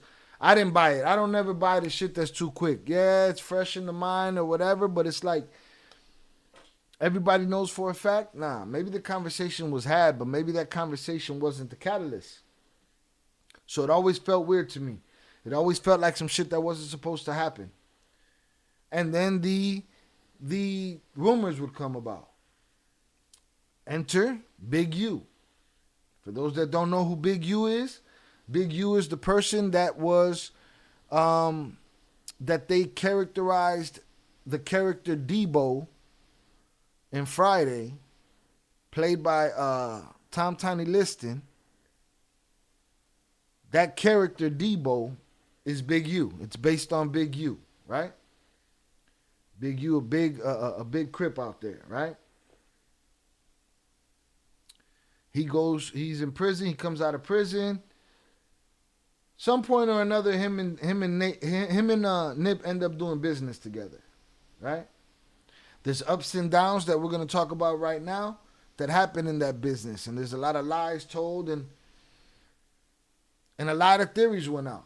Some tinfoil hat theories, some theories that made some sense, some that seemed like they had a little bit of truth, some that seemed like more of a lie, but there was all these theories. The whole time, Sam has been quiet until this week. Sam decided to speak, and we're talking about it now. Again, happy birthday to Nip. Rest in peace. Let's get to it. I want to check out this video from Coolin TV, right? I'm going to link the video in the description, and I'm going to give you guys a link to the channel right here. Boom. There's a link to the channel.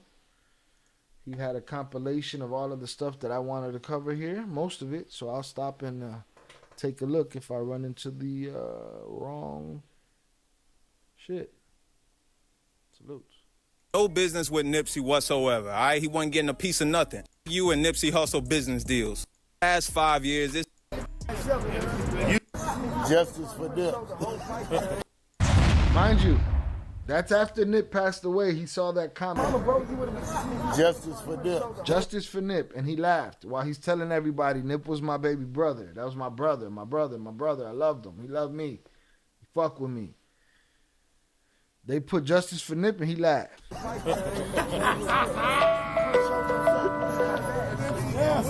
Or your boy would have been there like, yeah, you got it. You did.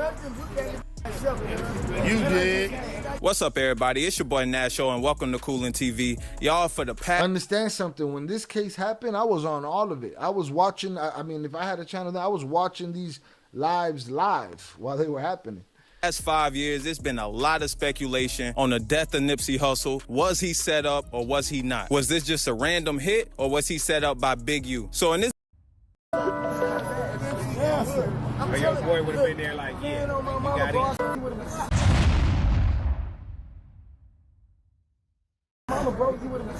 Justice for Nip.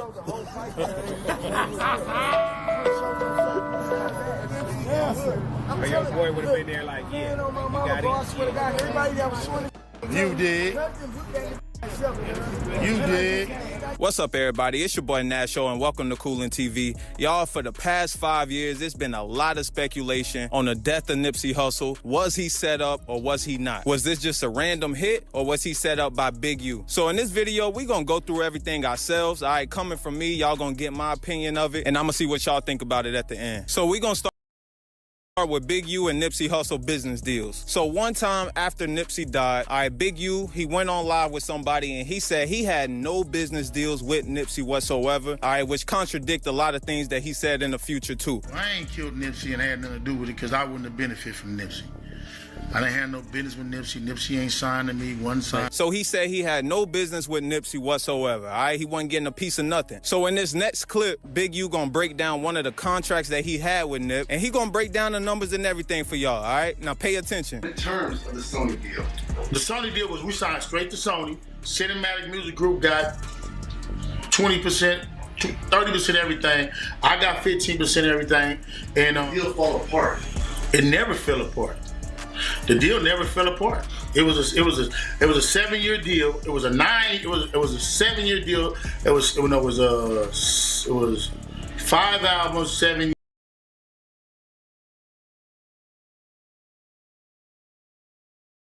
Never fell apart. It was a 7-year deal. It was a 7-year deal. It was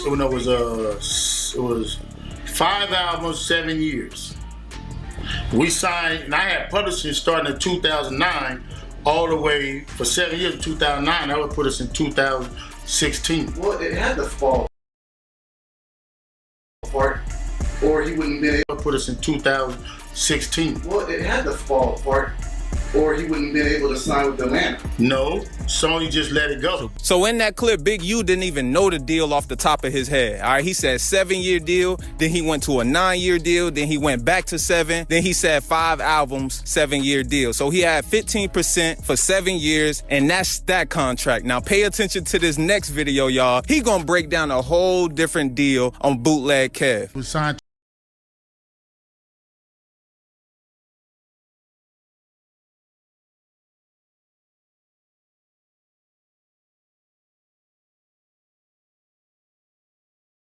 to a 10-year production contract with Star. My name is Lucy, and I have to figure out who I am.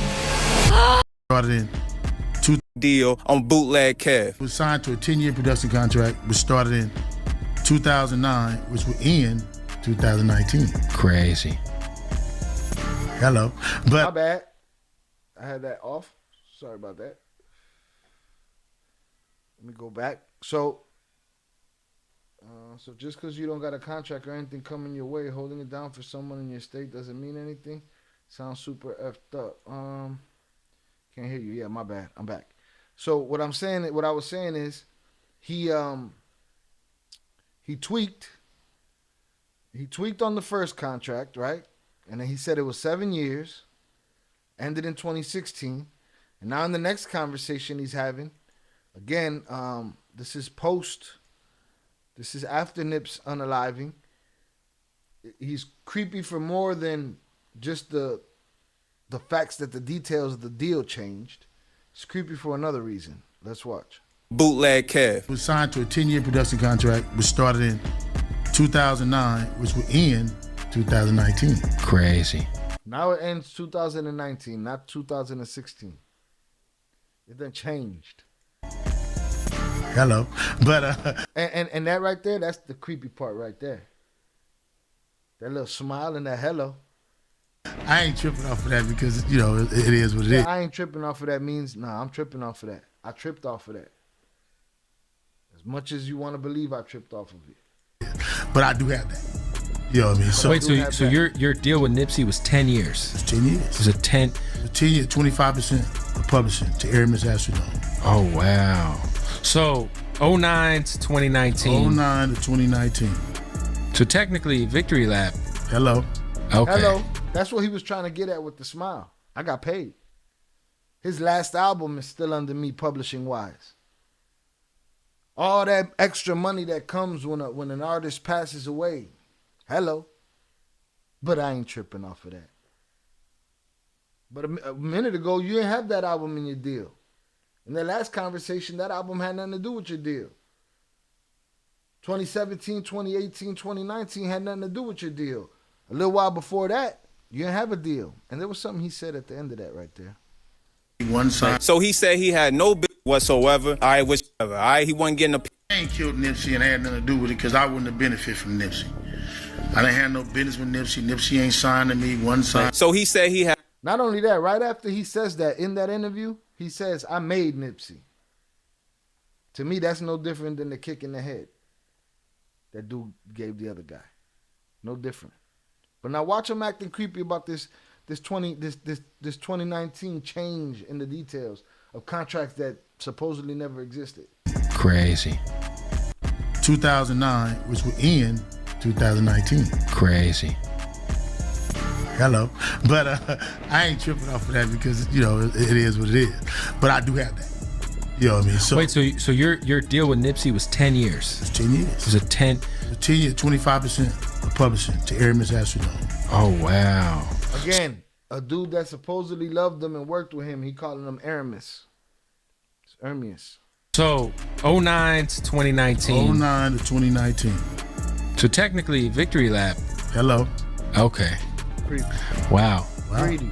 So y'all just heard him. Now in that clip, Big U said Nip and him had a 10-year deal from 2009 to 2019. Now that's different from that first clip I showed y'all. He said he had a 7-year deal from 2009 to 2016. Nipsey passed away in 2019. Now the contract all of a sudden ends in 2019. All right, that's the same year that Nipsey passed. So I don't know if that's a coincidence or what. Y'all tell me in the comment box. So that was basically, you know, some of the business that was going on behind the scenes. Like I said, at one time, Big U said they didn't have no business deals, but then y'all just saw the two videos claiming two different types of contracts that he had with Nip. So it ain't adding up. Now, over the years, there's been a lot of, you know, talk online, a lot of people from their hood, even people going on No Jumper, everything. People been saying, you know, Nipsey was getting too big. Big U started to kind of envy Nip, you know, maybe a little jealousy in there, or Nip wasn't giving enough back to the hood. It was a lot of talk on what was going on exactly with their relationship. So when Nip and Black Sam, you know, they started their whole clothing business when they was coming up, when Nip actually got the name Crenshaw going viral, everybody wanted a Crenshaw hoodie, you know, everything was just Crenshaw. Nip blew that name up on those hoodies and those crew necks. Now, all right, so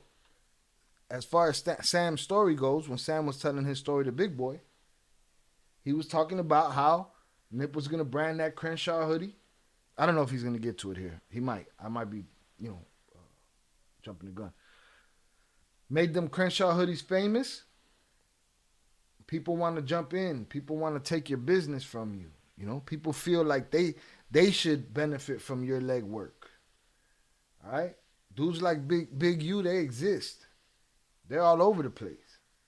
In the music business, they're everywhere. You know, some of them come up. Some of them end up the man. And then they crumble like Suge did.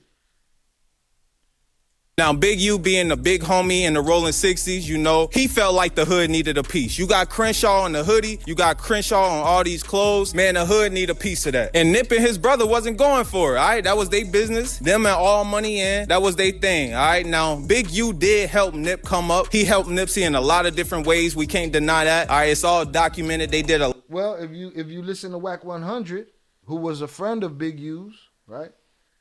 Who, if you know who he is, he got everybody business in his mouth in California, right? Him and Big U had a fallout. We'll get into why they had a fallout, but if you let him tell it, Big U's connections in the music business that supposedly helped Nip came through Wack. He wasn't there to build the T-shirt empire that they built. He wasn't there to invest in the Marathon clothing store. He wasn't there to invest in the neighborhood like they were. He just wanted a piece, right? That's what they getting at, right?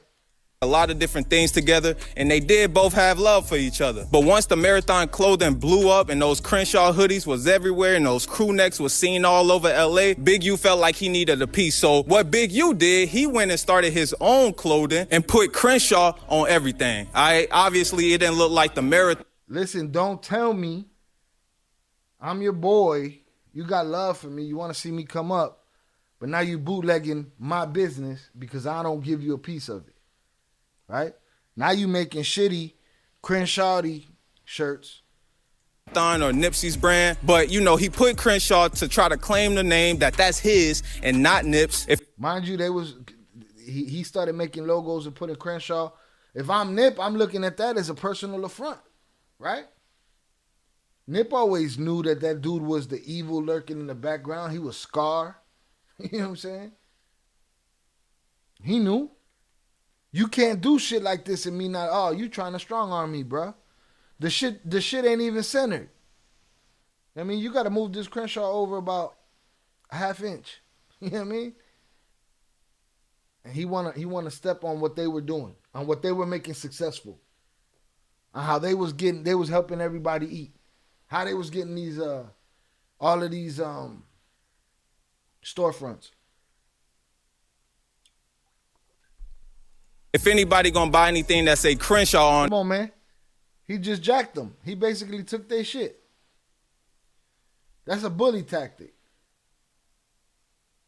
That's something to stand up against. Again, Nip was a rolling 60 Crip, but he had his little crew. Those were the ones that he knew he could trust. Maybe one or two on the outskirts he couldn't.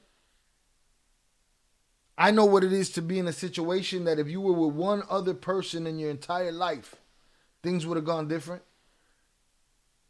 But because you was with them outskirt dudes, nobody busted back at that chump. You know what I'm saying? This is an affront right here. You the enemy, bruh. You ain't got an imagination. You want to be in a game that your brain ain't up to. You think that you could come in and do what we did. Who we are is what sells what we do. You not it. That's a personal affront right there. That's a bully. Trying to extort them. I don't see no friendship there. I don't see no, oh, we got to get a piece. I don't see none of that there. On it, that's me. And at one point, Big U said Crenshaw wasn't even Nipsey's thing. Nipsey's thing was Slauson Boy. So he felt like he needed a piece of that Crenshaw thing, man. So that was the... Nipsey didn't stop at one thing. He didn't stop at one idea. He didn't stop at one catchphrase. All Money In, Slauson Boy. So many. There were so many different things that he did. The Crenshaw shirts. The Marathon store. He didn't stick to one idea. You own Crenshaw now too? First thing in the public, you know, where it got real weird. So what Black Sam and Nip did, they went and branded their clothing that had Crenshaw on it with the Marathon. So they put a Marathon tag in all the clothing. So if anybody bought anything with Crenshaw on it and it didn't have the Marathon tag on it, it was... If I took 10 pieces of Big U's Crenshaw apparel and I took 10 pieces of the Marathon's Crenshaw apparel and I put them next to each other and I laid them on the bed, you're gonna know the difference. Even if you don't know shit about the brands, you're going to say, that shit is ugly and trash. That shit looks official. You can see it. It was a knockoff, and Black Sam made that real clear. And one of the things was, you know, every time I talk to people, and he said, you know, we put a tag on it. If it had the tag on it, if it didn't have the tag on it, it was a bootleg. About Taylor brands, they ask, why should I get an LC through a third party? While the sweater and the crew necks is getting famous, everybody start bootlegging our shit. Oh. And so we like, man, how do we stamp like that it's official? You know what I'm saying? How do you we... were the guy at first, huh? Now you all tripping. Right. You know. I said we gotta respect the game. You know, they bootlegging our shit, but not too much. Right. How do we stamp it? Hustle like, nah, we gon' if the tag ain't Marathon, the Crenshaw crew neck is a knockoff, and that was genius. And so now people like, yeah, that's. If it ain't got the Marathon on it, it ain't the real day. Yep. Now people apparently don't know how dangerous Big U is. So Nipsey's home, and that's all he is. It's dangerous. It's not smart. It's not slick. It's not, savvy as far as show business. He's not savvy as far as business. All he is dangerous. We're talking about a kid that built a computer. Little kid built a computer when the internet wasn't nowhere near what it is today to record himself and record his first mixtapes. A kid whose ideas never ceased. They just kept going. Homeboy Fats. So Fats was Nipsey's boy. Damn, I wish my nigga Fats was here. How you died 30? All right, that's Fats. Fats passed away September 29, 2017. Yep. Now, people apparently don't know how dangerous Big U is. So Nipsey's homeboy, Fats. So Fats was Nipsey's boy. Damn, I wish my nigga Fats was here. How you died 30-something after banging all them years? And one day in the hood, Big U wanted to get down with Nipsey, all right? He wanted to squabble with Nipsey, and apparently Big U tried to knock Nipsey out, like he tried to fight him, but Fats stepped in and knocked out Big U, all right? He knocked him flat on his ass, and that was the whole thing Wack was talking about. Then Wack go to say that Fats actually got killed a week later after that. So previous to Nipsey's unaliving, he would be on the strip doing documentaries and shit, talking about how I believe it was a restaurant Fats was gonna open up on the block on the strip mall, and he was gone. And again, shortly after that, Nip was gone. He knocked Big U out flat on his ass. Fats somehow ended up dead a week later from that fight. You know, it's a little nigga named Fats, about 5'6", little fat nigga, about 260. Both the Fats? The nigga that died? Hold on. You know what happened to him about a week before he died, right? I heard something about some weed shit. He was a little dude. He put the giant on his back. No. Fats put Big U on his pockets. Damn. Big U. Fats put Big U on his pockets. He tried to take off on Nip, and Fats took off on Big U and set him on his pockets. In front of everybody. A week later, Fats was out of here. A week later, Fats was out of here. Think somebody might have shot him. I don't know what happened. So this is what I'm saying, all right? People really don't know how dangerous Big U is, but this is the type of power that he did have, so people did assume he probably did this to Nipsey too. Now, when everything went real left with Nip and Big U, all right, that's when DJ Khaled came to the hood. Nipsey brought DJ Khaled to the Rolling 60s, and mind you, things had already gotten big between Nip and Big U, all right? Sam has the court papers to prove it because Sam went to jail for it. At some point, there was a disagreement between Nipsey and Big U. Big U wanted to collect studio equipment from Nipsey, wanted to take it back, or take it. claim ownership, whatever you want to call it, whether you call it extortion or not. If you haven't yet to hit the like button, please do. Whether you call it extortion or not, he wanted the equipment back. He came over there and was on some giving Nip a DP about something that had to do with that situation. A DP is it's a violation, basically. I forget the words. Disciplinary some shit. But we call it a violation here. They wanted to give him a violation. He wasn't going for the violation. It turned into a thing. Supposedly Big U smacked Nip's father with a bat. I think him and Nip scrapped. And Sam came out and started busting the gun off in the air to cut the shit. Because they wanted to take Nip with them. And he wasn't going. They stood their line. People don't like that. People don't like when you draw the line in the sand and say, no, you're not going to push me around, dog. These people exist. They come home, they come from the joint looking at your shit. Let's see how much you came up while I was gone. What can I get from you? And if you don't draw that line, you end up unalived earlier than Nip did. But he drew a line. Him and his tight-knit crew. His brother. They drew a line. Then comes the Khaled situation. After all of that, because they always post you, Big U, talking about how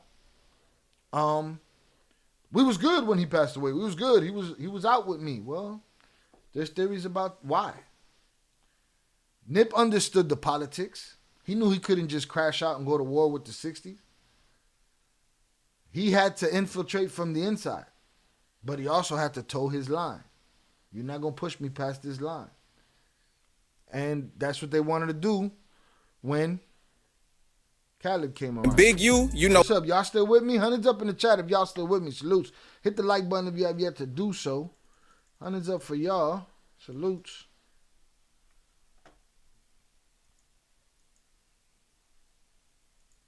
The type of power that he did have, so people did assume he probably did this to Nipsey too. Now, when everything went real left with Nip and Big U, alright, that's when DJ Khaled came to the hood. Nipsey brought DJ Khaled to the rolling 60s, and Big U, you know, he had a problem with it. Apparently, Big U tried to extort DJ Khaled, so he felt like if Nip bringing DJ Khaled to the hood, DJ Khaled gonna have to break some bread, alright? He gonna have to bring that money to the hood and spread that shit out. And Nipsey and Black Sam wasn't going for it. They said DJ Khaled is coming to the hood and he ain't being extorted. He said we ain't going for that and don't even think about it, cause it's all love around here. We ain't extorting nobody. This is around the time when Nipsey and DJ Khaled and John Legend, they were shooting a music video for Why wouldn't he think I'm Big U? I'm Debo.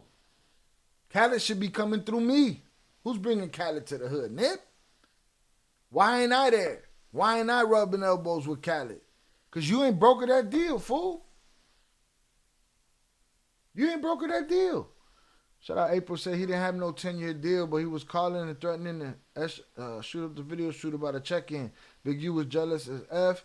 He had government contracts and worked with the police. Still does. We'll get to it. Salutes. Why is he bringing him to the hood? This should go through me. I'm the guy trying to get into the music business. If you let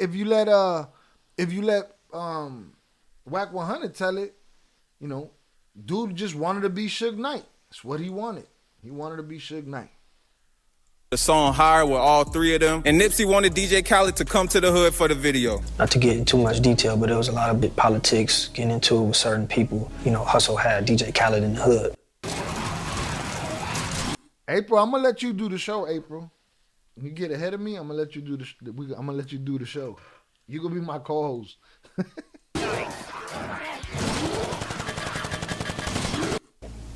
And Nipsey wanted DJ Khaled. And mind you, that song was a good look. Good look for everybody. Good look for California. A good look for the 60s. A good look for Nip. A good look for everybody.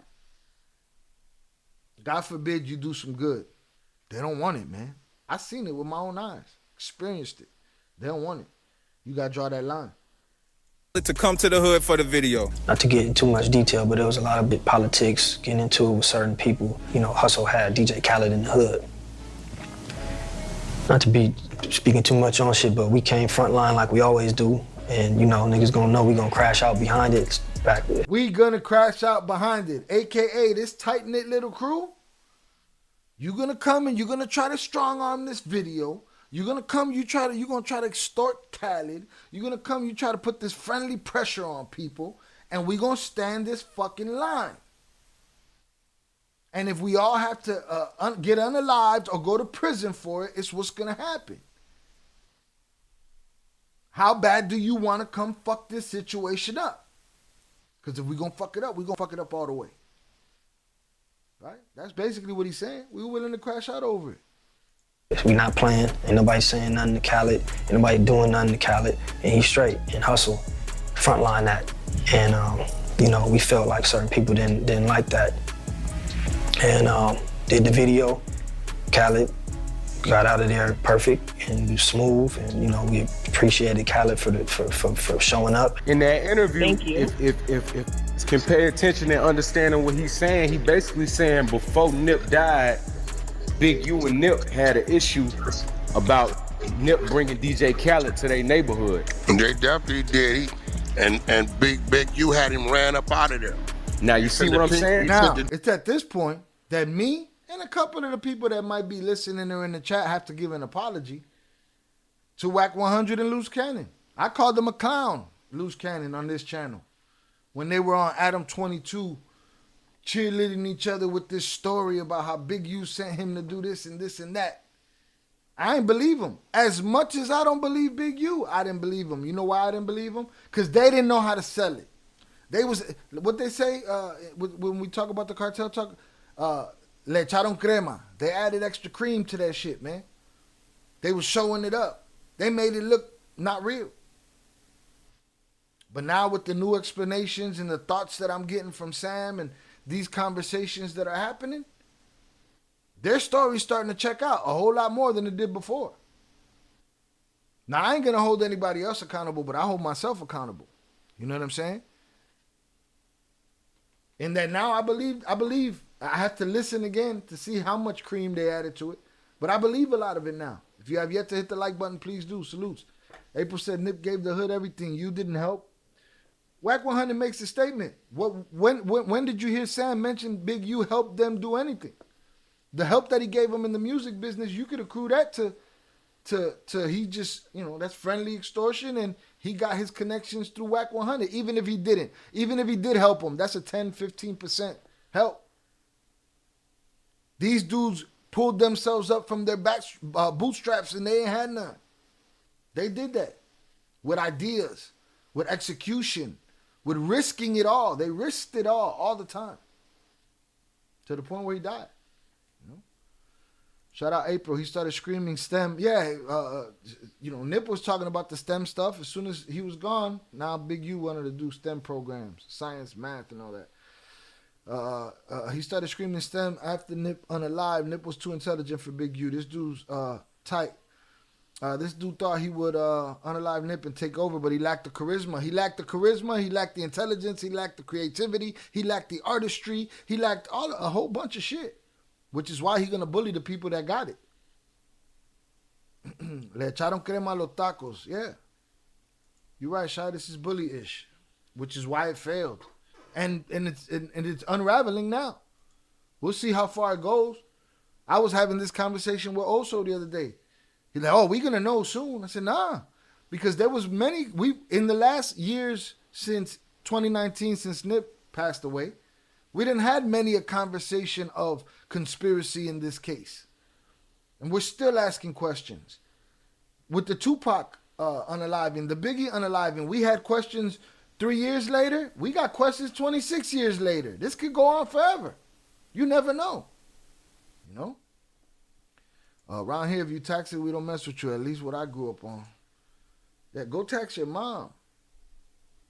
You know, fuck out of here asking me for taxes. The government get enough. Team over there, that's a fact. Now see that so boom. Out of there. Hood. They definitely did. And Big U had him ran up out of there. And Big U had him ran up out of there, which I don't think he ran him up out of there. It didn't go left. Did Big U still get his introduction to Khaled? Inevitably, he did. Salutes. Now you see what I'm saying? He sent the team over there. That's a fact. Now see, that dispels all this Big U been saying all this time. Bro, oh, me and nephew ain't had no problem. Me and nephew was cool. That's a lie. What I've been telling you, bro. You been saying that, bro. And for y'all who don't know, Black Sam do not mess with Big U. Now, back in the days when Nipsey had to get DP, when he had to, report to the gang, and Big U called him, Black Sam had a problem with it. He tried to stop Nipsey from going outside. He tried to stop Nipsey from going to get DP, whatever it was. Whack, but wasn't Black Sam and Big U already into it? No, Black Sam was into it because of what he did to his brother. Well, I ain't no rapper. I'm a scrapper. So, we end up having to come talk about that. Pull up the homies, and Nip admit is wrong, but still there's some consequences to your wrong. I came to pick him up that morning so he can get his discipline. So he could get his discipline. I came to pick him up so he could get his discipline. Grown man shit. Mind you, they done bought into the gang life. So they're subject to that type of shit. A man ain't disciplined me since I lived under my mother and father's roof. A man gonna discipline me.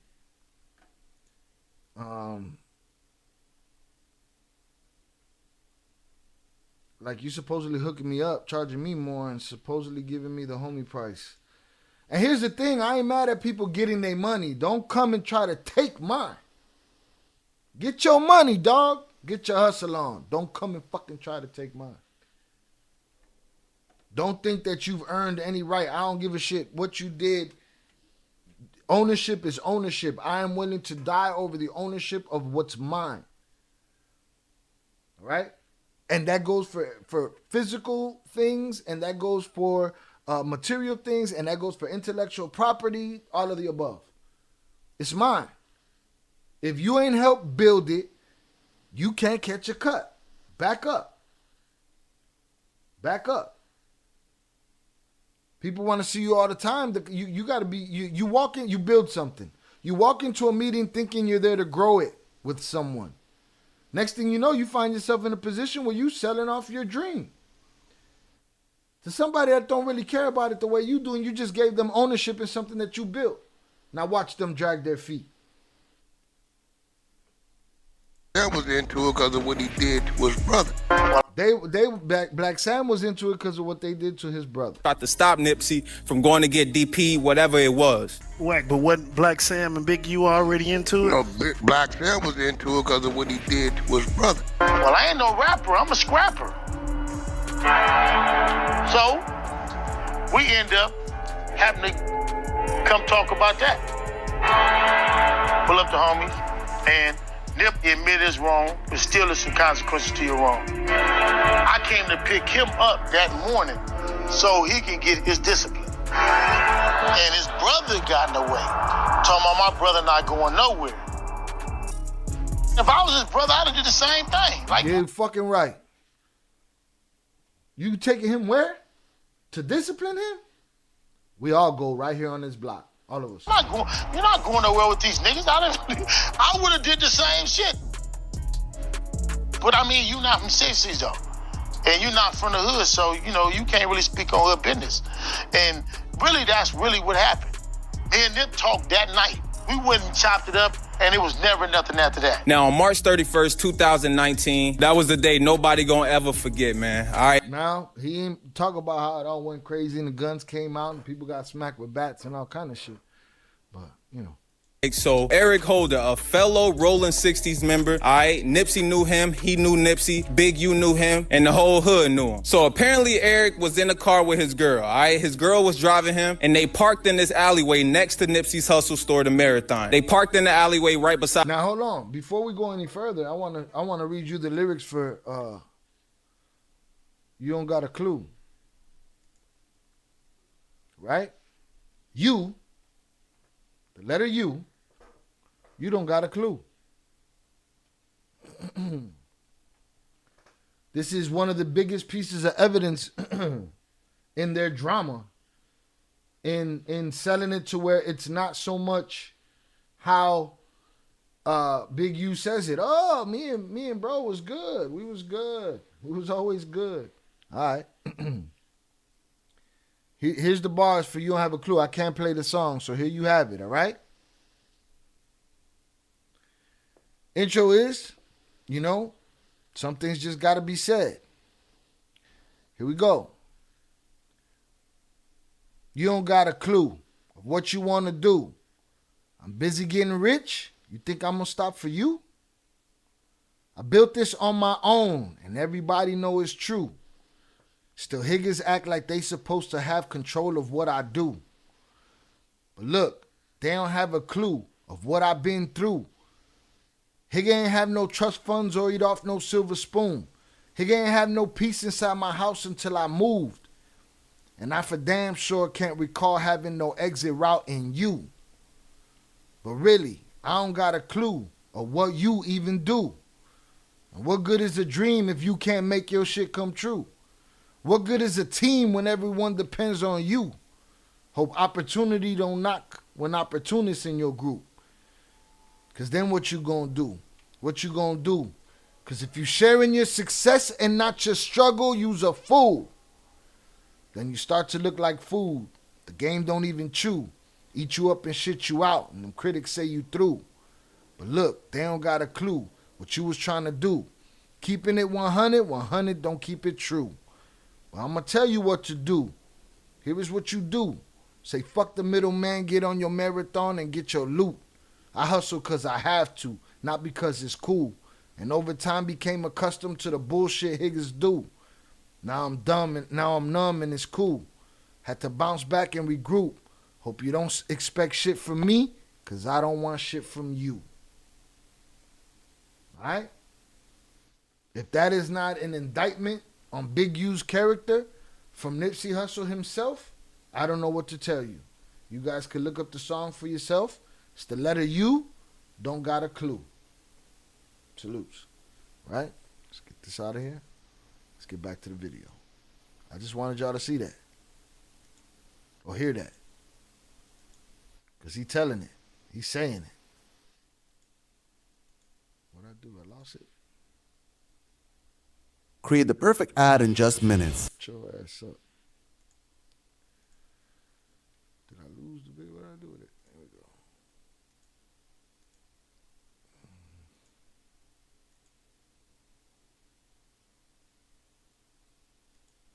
What the hell?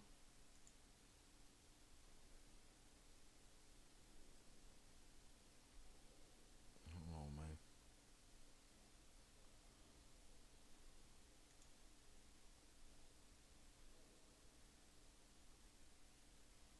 The hell just happened?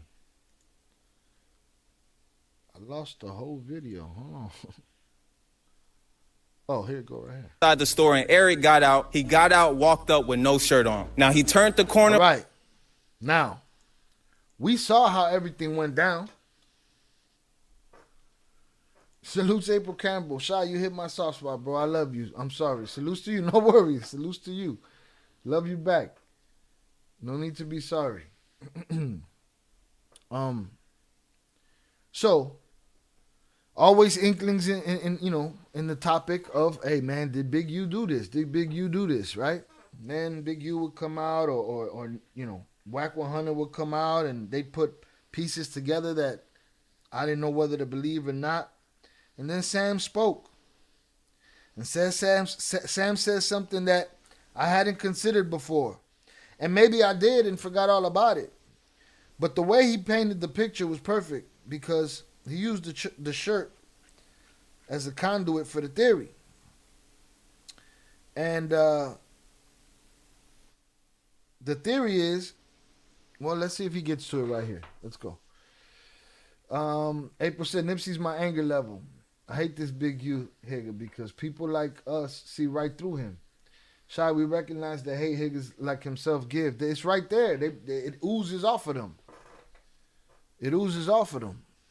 It's strong arm love. in the car with his girl, all right? His Big U knew him, and the whole Rolling 60s member, all right? Nipsey knew him, he knew Nipsey, Big U knew him, and the whole hood knew him. So apparently Eric was in the car with his girl, all right? His girl was driving him, and they parked in this alleyway next to Nipsey's Hustle store, the Marathon. They parked in the alleyway right beside the store, and Eric got out. He got out, walked up with no shirt on. Now he turned the corner, walked up to the shop, everybody was there. Now they see him, everybody know who it is. He walked in and went straight up to Nipsey. Now they saying he tried to dap up Nipsey, you know, he was trying to be cool or whatever. It really wasn't no argument. But the thing is, Nipsey told him, you know, he wasn't good in the hood or something like that. He had a snitch jacket on him, and he just needed to get things cleaned up before he come around. That's all Nipsey said. It wasn't no aggression or nothing like that. You had any dialogue with Nip that day, or did anybody say he said something?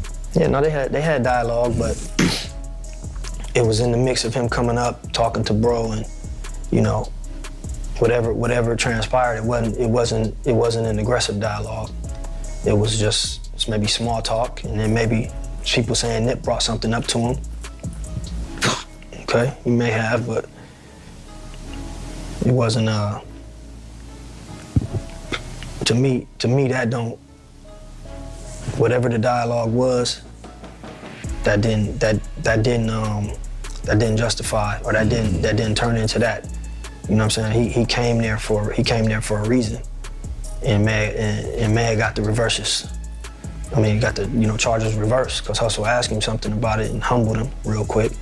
But I think it's gonna come to the light. Did you know Eric Holder before? And shout out Black Sam for saying something like that. He still believed more is gonna come to the light. Now, they're still clowns, but the truth is the truth. They had the truth and play lies to get baptized. You know what that means, fact. Yeah, we probably seen him a couple times. Holder before? Yeah, we probably seen him. Did you ever see Eric Holder before? Seen him a couple times when he was younger. Yeah, we probably seen him. It's gonna come to the light. Did you know Eric Holder before? Yeah, we probably seen him a couple times when he was younger. You know, he hadn't been in the hood like that. They're saying he had some like a snitch jacket on him, or he couldn't come around. You know, me personally, Hustle, Fats, like we seen a lot of the homies raised because we at that shop 7 days a week. You know, before it was the Marathon store, when it was Slauson T, Slauson Ave, we had weed spots all in the hood. So we seen a lot of the young homies raised. From kids to teenagers to adults. We watch them, they know us. We know them. Anything we throw in the parking lot, if you from that area, if you from the 60s, if you... Hey, I'm Kayla, and I'm one of the AI voices from Revoicer. I can be sad, and you'll... From the 30s to the 100s, when Hustle throw something in that parking lot, you coming. From whatever it is. You in the hood, you smoking weed, you coming to our spots. He was never at any functions. He was never at any grand openings. He was never at anything Hustle was doing. I have to disagree with that because I have seen video personally myself of him in that lot during a giant event. I don't remember if it was a release party or what. I believe I watched it with Old Soul years ago. I couldn't find it in the time that I had allotted today, but I saw him and he felt like a hater in that parking lot. You know what I'm saying? One of them dudes that you run up to recognize them, give them love, and they move slow and deliberate, and you could tell that there's just something, they thinking too much, and it's taking up their whole motor skills and shit. And it's like, you a filthy, dirty motherfucker. When he was never at any shows. So I disagree with that. He was at one of those events in that lot. Because he wasn't good in the hood. Well, probably, yeah. Probably that was before he was, it was probably, he was probably still good in the hood. When he was out there. But I did see him out there. I saw a video of it. They believed in themselves because they had a mentality of champions. Facts. I wasn't there, and don't mess with the clown unaliver, but when Nick unalive, what I heard was that he said, I heard you have something. Bring your paperwork around. We'll work it out. Yeah, but that story came out quick, and that story came out as, oh, that's the reason he did it. Right? And again, everybody says it wasn't a heated conversation. It was just a conversation. But a person that's coming to unalive you, what motivation does he need? You know what I'm saying? But it's like the internet stories. I don't know for a fact that he did tell him something about being a snitch. He don't know that either. Sam don't know that either. He's just saying, yeah, he might have said something to him, humbled him, whatever. We just know what the outcome was at the end of the day. And that's why I'm very careful about what I hear right off the jump. Like, we know that already? Okay. His last words. Oh, how do we know? Okay. From the 30s to the 100s, when Hustle throw something in that parking lot, you coming. From whatever it is. You in the hood, you smoking weed, you coming to our spots. He was never at any functions. He was never at any grand openings. He was never at anything Hustle was doing. He was never at any shows. It's because he wasn't good in the hood. So all this other shit niggas is talking about, I don't know it. He wasn't good, you know. He wasn't good, and he was not good, and he was not around for a reason, you know. Now, Eric Holder got mad as hell. He went out, he went back to the car. Now, my thing is, this was already planned because why the hell is he parking in the alleyway if he going up to the store just to say what up? What Black Sam was saying, he knew it was a hit, all right? Eric knew what he was going to do because that's why he had his girl parked. All right, so people's theory was he went up in there, he got called a snitch, he got mad, he came back, and he unalived Nips. He unalived Nip, right? Okay. Like that, he came up to the spot to check it out just to see if there was anybody around with guns. Now that right there shoots to a paid hit. He actually came out ahead of time. He was probably paid to go there, come out of that alley in the red shirt, busting off. But the little coward in him kicked up. He said, let me go out there and survey the area. See what I'm getting myself into. Am I getting into a shootout over here? Or is this fish in a bucket? He did that. So he leave the store, go back to the car to check it out, what he was going to do, because that's why he had his girl parked like that. He came up to the spot to check it out just to see if there was anybody around with guns. So he leave the store, go back to the car, get his gun and a red t-shirt, come around the block shooting. And that's when Nipsey Hussle got killed, and Black Sam laid this out in detail. Is it as random as what the public thought it was? Like, Nip seen somebody, Eric, and talked and... I mean, he already got convicted, so for me, without going into too many details, somebody come to the shop. They know we in the doorway. When Hustle pull up, we in the doorway. You gonna see me with a hoodie on, and I got a pistol on me. You're gonna see one of the team members in the hoodie in the doorway with a pistol. That's protocol when Hustle pull up. That's protocol. Protocol is somebody's gonna be in that doorway with a hammer and a hoodie. Period. So it's Sunday. It's busy in there. Why the niggas in there didn't follow the protocol? I wasn't there. Why they didn't follow it? Maybe they was fucking around helping the customer, doing some fucking customer service. This is what I'm thinking, trying to, transition into some legitimate selling clothes. But nobody was in the doorway. And from my understanding, old boy walked up with no shirt on first to check the scene, because he know what's going on in that parking lot. And had a conversation. Probably seen nobody was in the doorways, checked Hustle had on shorts, checked everybody else, left. They say came back with a red shirt on, tiptoed through the alley, and went right and started shooting. So to me, that's premeditated. Number one, there's no red shirts in the hood. You can't buy no red shirt. No liquor store sell no red shirt. Number two, when a nigga come through the alley with a red shirt, that's the throw off, or the Bloods did it. Did somebody send Shitty Cuz, Eric Holder, and say, hey, here's what you're gonna do. You're gonna put on this red shirt, you're gonna come around from that alley, you're gonna come over there, you're gonna air them out. You're gonna get loose. He said, yeah, all right, bet. They gonna think the Bloods did it. Everything gonna be, all right, cool. He get there. He got his chick driving him around. She annoying him.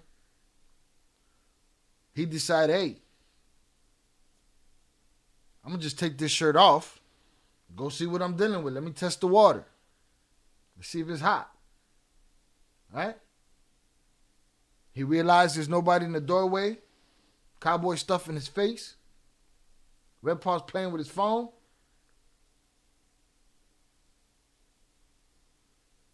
All right, I'm not going to have no shootout here. Let me get my food. Go back in the car, gets his food, eats his food. Because you never know. Might be going to jail tonight. Might be going to hospital. Who knows where I'm going. Got to eat. Eats his food, walks out with his red shirt. So you just fucked it all up. Dude told you come up out of there with that red shirt, bang, bang, bang, bang, get out. But you went and did extra shit to cover your ass, right? You fucked up the gig. Can't send you to do nothing, right? Got the job done, but opened up a can of worms. 2 pistols equals no one's leaving. 2 pistols is I might run into something that can end me.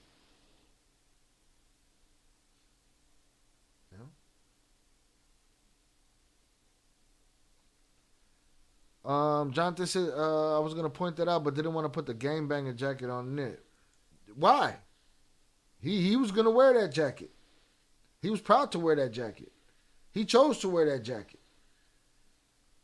That's why it could have been something as simple as that, but it wasn't. Doesn't look that way, right? Or the Inglewood families did it. He messed up the hit. He was supposed to come out. He was supposed to come out of there on, he was supposed to come out of there with the red shirt. Letting it fly. He messed it up. Buy no red shirt. No liquor store sell no red shirt. Number 2, when a nigga come through the alley with a red shirt, that's the throw off. That make it look totally different from a dude that's, you done called him a snitch, he mad, now he want to air you out. Now it seemed totally different. It seemed like, oh, you was sent for a hit and you messed it up. You still did it, but you opened up a can of worms while doing it. Bloods did it. Or the Inglewood families did it. Or the BPS. That's the throw off, red shirt. So for me, he felt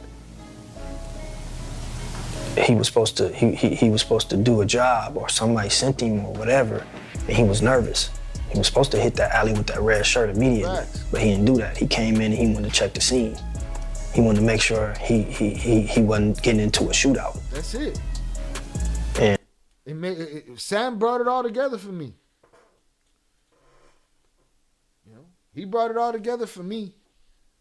Yes, because even then I was saying, listen, we're always looking for the conspiracy route. It could have been as easy as some street beef. It could have been easy as hate. That's how easy it is to get smoked out there. Mistaken identity happens. It wasn't going to happen with Nick, but you get my drift. It just happens. Shit happens fast. You know what I'm saying? But Sam talking about it brings a new clarity to it for me. And here's another thing. Something I said very early in this live. I believe he has the best uncut footage of what went down in that parking lot. So I believe he has a bird's eye view, Sam. And that's my thoughts on it. You understand? So, and can't nobody tell me. Sam's been quiet since 2019. It's 2024, y'all. We've been waiting for this interview to happen. People like me that follow this story. About that, because it just don't make no sense. It's not random, you know. So that day he stopped messing with Cowboy. I ain't never seen them together again, ever. It was like Nip was Cowboy's link to Sam. That's gone. Why? Because you was in the doorway eating, bro. What happened? You listen to that. It just don't make no sense. It's not random, you know. So when you listen to that, it do seem like a planned hit. It don't seem like Eric Holder just got mad, went to the car, got a gun, went back to shoot Nip. That story tells you that he had murder on his mind, and this was 100% premeditated. Now y'all stay tuned, because this is where it get crazy, y'all. Now before Nipsey died, his homeboy Loose Cannon, another rolling 60, Loose Cannon got a call. He got a call from Big U. My apologies to Loose Cannon, because now I have to take what he say with less of a grain of salt, because he was right. He said some shit. He said he was the one that Big U sent to shut down the DJ Khaled stuff, and he told this story, and I called it all bullshit. Why? Because of the way they were selling it. They wanted to be fantastical about it. Sometimes your nerves get you. You can't just tell the story. You ain't got to sell it. Tell the story. Maybe I believe you.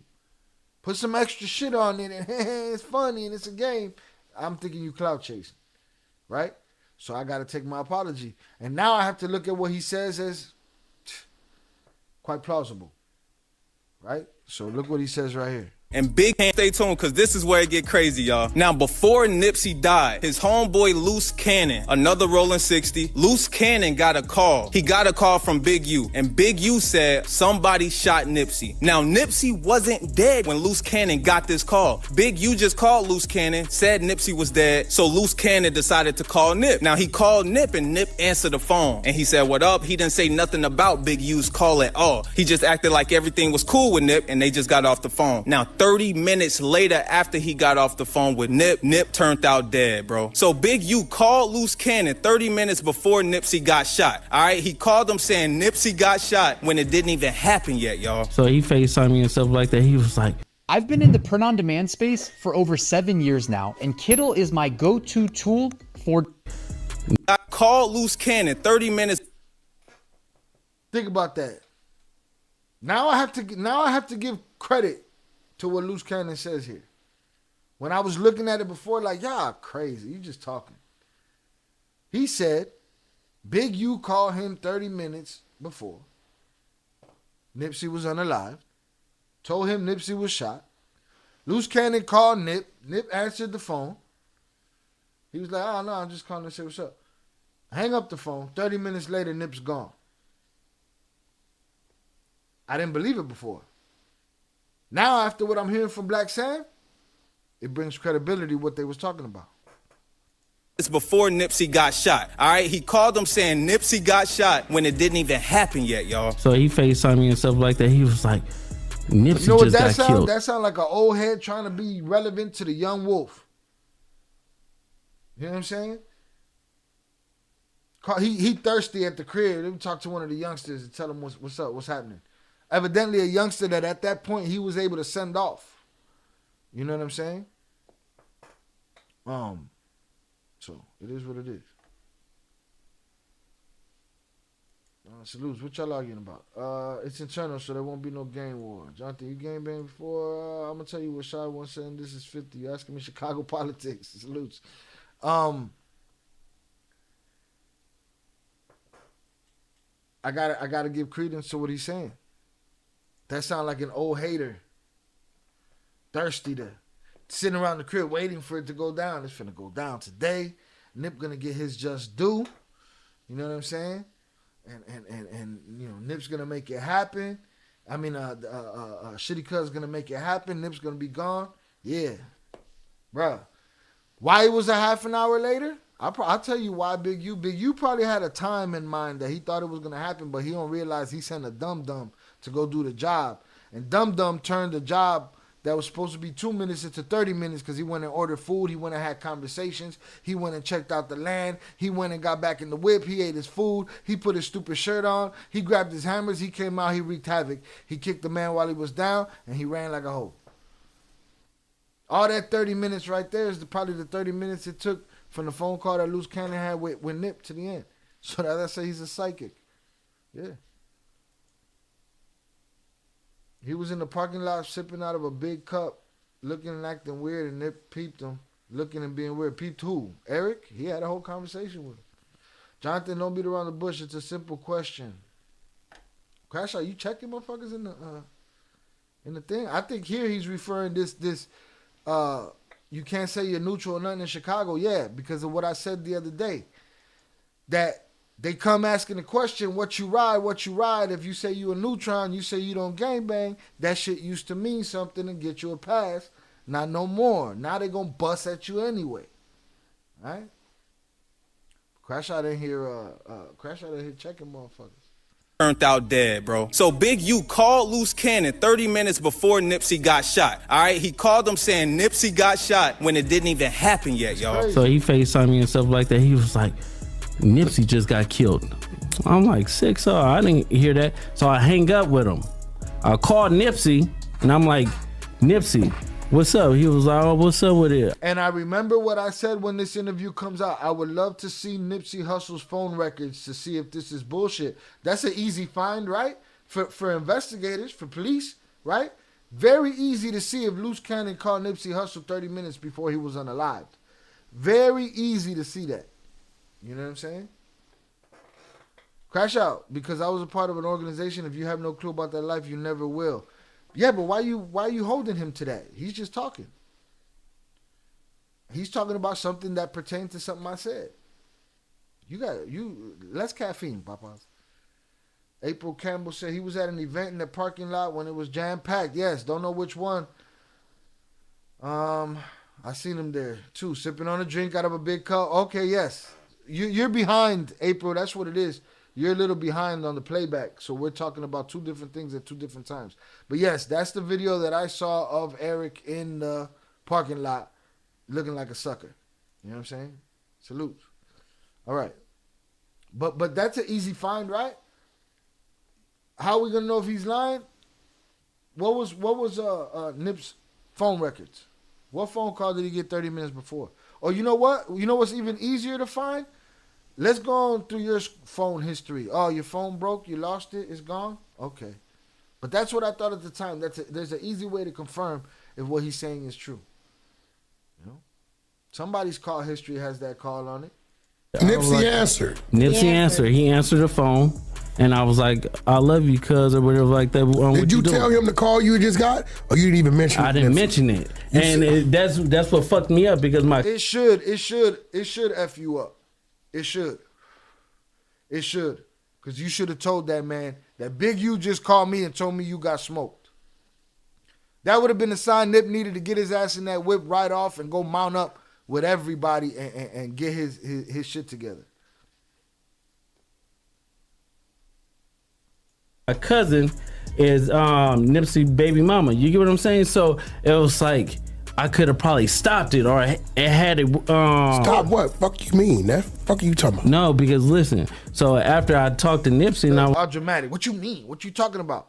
He could have stopped it. He could have said, "Hey man, dude said you just got smoked. Get your head low now." Yeah, he could have done that. was like, yeah, I love you, cuz, or whatever like that. I'll see you later or whatever. So I hung up the phone. I thought Big U gave wrong information. 30 minutes later, the homies blowing me up like they just killed Nipsey. And so I'm like, wait. You get a call from Big U telling you Nipsey just got killed. Yeah. You panic, called Nip. Nip answered the phone. Yep. And you like just talking on regular. So it's like at the end of the day, I didn't even think about it because you don't even warn him that you got that call from dude. No, because their relationship was so fucked up. It'd be like they be hot one minute, then they be cold the next minute, and then they be lukewarm. Like you and just 30 minutes after you get off the phone with Nip, he get killed. Yeah, I got it. So you think he hit you a little too early? Yep, he hit me a little bit too early because the homie Shitty double back 3 times. You get what I'm saying? And first he shot him, boom, go into the alley, came back and shot him, boom.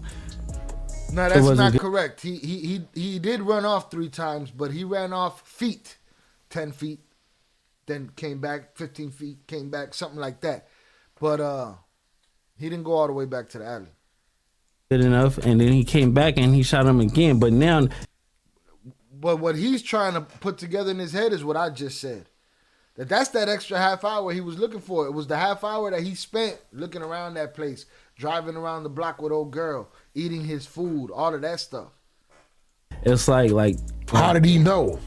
Yeah, no, but that's crazy. is deep. So it's like. Now it gets crazier than that, y'all. So after Nipsey got killed, they announced his funeral at the Staples Center. All right, he had the biggest funeral in LA history. They had Nip taken around LA for one last ride around the city, and it turns out Big U did not go to the funeral. Now Big U go to funerals. All right, he talk about it, how he go to multiple funerals all the time. All right, he's not like a don't go to funerals guy. Nip was his homeboy. He was his biggest business partner. Why you not going to Nipsey Hussle funeral? Come on, if you love Nip so much, why not go to the funeral? Everybody going, the whole city going. Even people that's not going inside is going. So why not Big U go to the funeral? And I guess we won't ever know, man, because he don't talk about it. But one thing he do talk about is Nipsey Hussle's family. They don't fuck with him. He don't fuck with them, and they don't fuck with him. All right, he don't talk to Lauren London. He don't talk to Nip's kids, Nip's baby mama, nothing. All right, he don't even reach out to him, and he say he don't even want to talk to him. But I can ask his family, why y'all ain't told the people that I ain't had nothing to do with this? Well, y'all know it. He's talking to Nip's family. Why y'all ain't tell everybody I ain't have nothing to do with it? Because maybe they don't feel that way. He said, you know it. Maybe they don't feel that way. It don't sound like Sam feel that way. Sam didn't mention your name, but he didn't mention nobody's name. He just said what had to be said. All right, salute man of Leo on the check-in. Make sure you hit that like button on the way in. Shout out April. She said, Shy, I believe $75K he was promising the police because complicity, especially the bangers, one who didn't like Nip. Black Sam dropping nuggets. Big Blanc said, I believe the same interview he said Big U would take serial numbers of hammers he passed out and they will go on missions. Could he have possibly been getting some leverage if they have future cases? Absolutely. I don't doubt he didn't give those hammers to Eric Holder. That could have saved his life. Facts. Crash out, I'm not in the gang, but if you read between the lines, I'm Mexican, I have a big family, so I don't have to be full-fledged member to be labeled or one or misconstrued. Boy, Mr. Nice Guy defending himself. Crash out, where you at, man? Crash out. Gotta relax, Crash out. Salutes. All right? We fuck with you over here. And maybe the plan was to do a drive-by all along to check him, blame it on the Bloods, saw a fool with a red shirt. But yeah, that's what it was gonna be. He told old girl, I'm going to do it from the car. She said, hell no. And, you know, he need her to drive how he need her to drive in order to do it. So, parked her up. He came out. But that's what it was supposed to be. It was supposed to be blame it on the guy in the red shirt. But he messed it up. He was scared. So that's what I said. Te hizo tarde. Salutes. I understand, Jonathan, but what I'm talking about is just because you think you know the lingo, there's still a bunch of wannabes that get smoked for thinking they know shit that would have, could have been. Prevent it. Happens all the time. Hustle had 10 to 11 unshot wounds with 2 or 3 possibly different hammers. They thought Holder would get off and had boosted his head up. He was supposed to get away because of the no snitch policies. He was a crash out. At the end of the day, Big U didn't. How do I put this?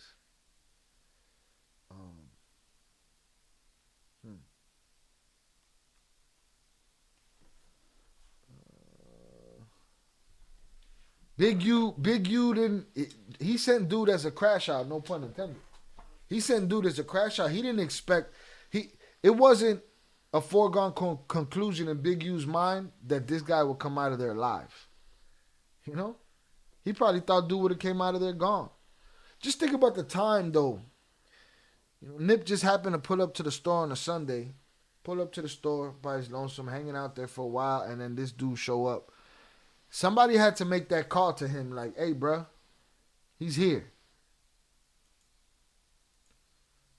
Believes you when you guys say you're neutrons, Jonathan. Salutes. But do you know the specific video we talking about though, Crash Out? The video of the dudes on the front porch? Minding their business? Salutes. I don't know where the fuck these flies are coming from. Something's open. Some window's open around here. Salutes. You want me to say something? But how about y'all say something? Why you talking to his family like that? You threatening them? Huh? Put pressure on them? How about Lauren London, his brother, his mother, and all them say, y'all know this man had nothing to do with it. I'm in my comfy, cozy cardigan because it's therapy day today, and I've actually really calling them out by name, saying why ain't y'all telling everybody I'm innocent? His brother, his mother, and all them say, y'all know this man had nothing to do with it. But you want to say me being quiet on something is me agreeing with it. Well, how about y'all being quiet? Don't that work the same way? Wow. Be honest with you, why isn't it that they saying nothing? You want this to go like this. When clearly, he wasn't my friend. I didn't grow up with him. He's 25 years old. He's younger than my middle son. They was all friends. They all grew up together. Mm-hmm. They had a conversation. You know what I mean? Ain't nobody going to go do nothing. You're going to have a conversation with somebody that clearly got the conversation. So why are they letting it go like that? But you want me to say something to somebody. And you still haven't had a chance to talk to the family or anything? I'm not even trying to talk to the family, bro. So after the murder of Nipsey happened, it got weird, man. It got weird for the estate of Nipsey Hussle, and it got weird for Big U, all right? So after Nipsey died, it went into a whole war of people trying to get Nipsey's assets, all right? It went from the Crips trying to get his asset, to family, which of course it should be with his family. But y'all, the Crips actually went and LLC'd the name Crips. And I remember when that happened. It's crazy. Everybody was trying to get this man's life's work. Apparently they tried. What the fuck makes you deserve it? Huh? It ain't. You just an animal. You don't got it. You ain't got the smarts. You want to take somebody else's shit. Well, I hope you find your end in your on your mission. You know what I'm saying? Make somebody that don't want their shit taken end you. Tried to take Nipsey Hussle's assets with using this trademark, all right? So the Crips was basically saying all Nipsey assets belong to us. Anything that he was doing that got Crips involved, the Roller 60 involved, anything with that on it, it belonged to us since we got this trademark now. That's what they were saying, and the estate was not going for it. So it's a lot of things that add up in this whole Nipsey Hussle story where you can see why people think this was a whole setup. Think about it. Now, when Eric Holder got caught, he got caught 2 days later, 20 miles away from the Marathon store. He got caught trying to register himself into a mental health hospital. So just by Eric going to do that right after a murder, that tells you that these niggas had a whole plan, all right? That tells you at least he had a plan, or the people he was around or sent by had a plan. All right, nigga, you gonna do this murder, you gonna go here, and you gonna check into this mental health hospital, so when you do, get arrested or get caught, you can claim insanity, all right? You won't do no time if you claim insanity, and this is my opinion, all right? This looked like a clean setup or a clean plan to get out of this murder, and you could tell when Eric Holder went to court, his defense, they tried to play that card. They tried to say that, Nipsey caused Eric to do this, and this is why he acted as such. They tried to claim the whole mental thing, but it didn't work. Eric ended up getting 60 years to life in prison. And they dotted his eye. Shit was like this. Shout out to the Mexicans in Cali, because evidently it was a Mexican that got him. Prison. And man, when he was in jail, they beat the brakes off of him. He went to court with his face looking like 3 different balloons, all right? It did not look good at all, but he got what he got. People love Nipsey around the whole world. You probably go to any prison or any jail, you're gonna find people that love Nip. So when that happened, it was people already in there ready to get on Eric Holder's head top, and that's what happened. And it's probably still happening. So this is why they saying Eric Holder was sent by Big U.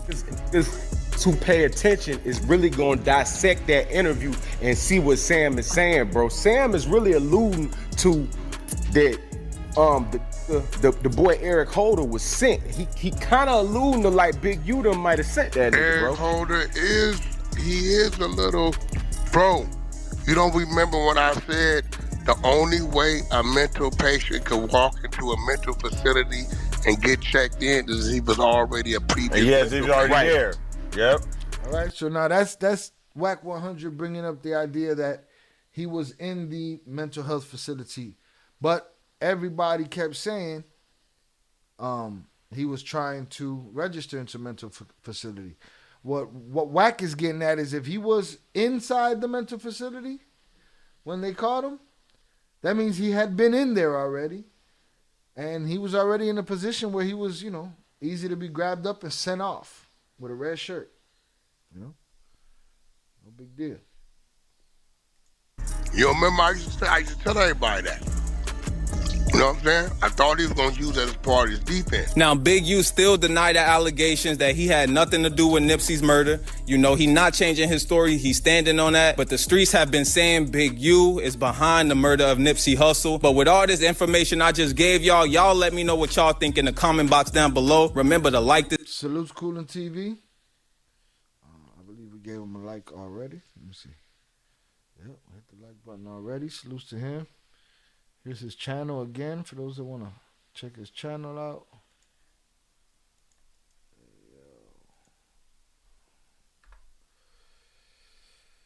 Let's see. Jonathan said, Crash, I know the lingo and the knowledge. You know you can say you ain't nothing and still get unalive. Facts. April said, Loose Cannon still lying about the phone call. Why are we picking and choosing, though, what he lying about? And yes, he could be lying about the phone call, but he got more credence for that phone call now than he did before with what Black Sam's talking about. So like I said, I was out and grocery shooting. You was out there shooting at the grocery store? Wilding out, boy. Listening or trying to. I'm back now. Salute to you, Zoraida. I have to say, when I was growing up, you had to have certain colors, be around certain people, homes, wear your hats. Now you just got to be a person of color to be unalived. And yeah, you wear some sneakers and you can get shot. I gotta kill these flies. I don't know where the fuck they came from. Salute April Campbell. It's nice to have another female in here. Yes, Jonathan, but what I'm telling you is it happens so much that fake ass so-called real bangers try to claim the shit, and that's, I get it, guys. I get it. Never try to F their tacos. What are you talking about? Tacos now? Hold on. Shit turned into tacos and flautas? Y'all are wildin'. Nah, man. You said fuck them tacos. Now JFL's craving flautas. Everybody wildin' right now. Clicked up in Chicago. I don't know. Immigrant walking around in khakis and a fitted, barely speaking Espanol. Shy's hungry too with that look he just gave. I'm looking at all this food talk over here. Y'all been flauteando in the chat. All right, salutes. See what else I got here. So, again, it's not looking good. All right, it's not looking good for Big U's claims. Could always be somebody else, right? But come on, man, who? You know? Not looking good.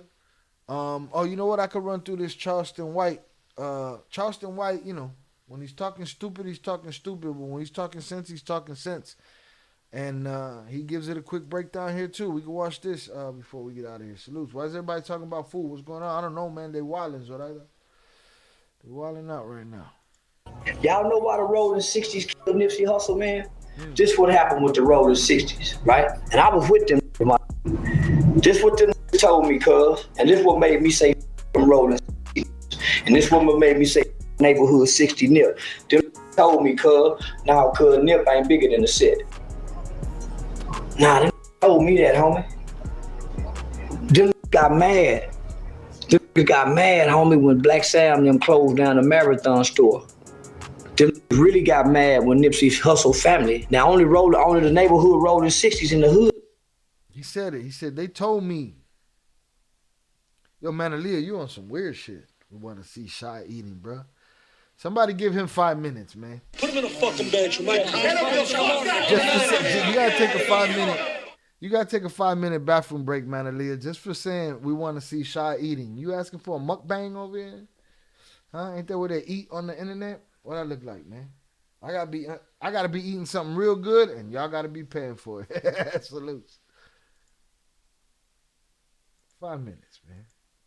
You gonna take this 5 minutes like a man, Aaliyah? Take this 5 minutes like a man. Put him in a fucking bedroom, man. 5 minutes for being weird, man. Zoraida got your ass. Be mad about that. That's funny.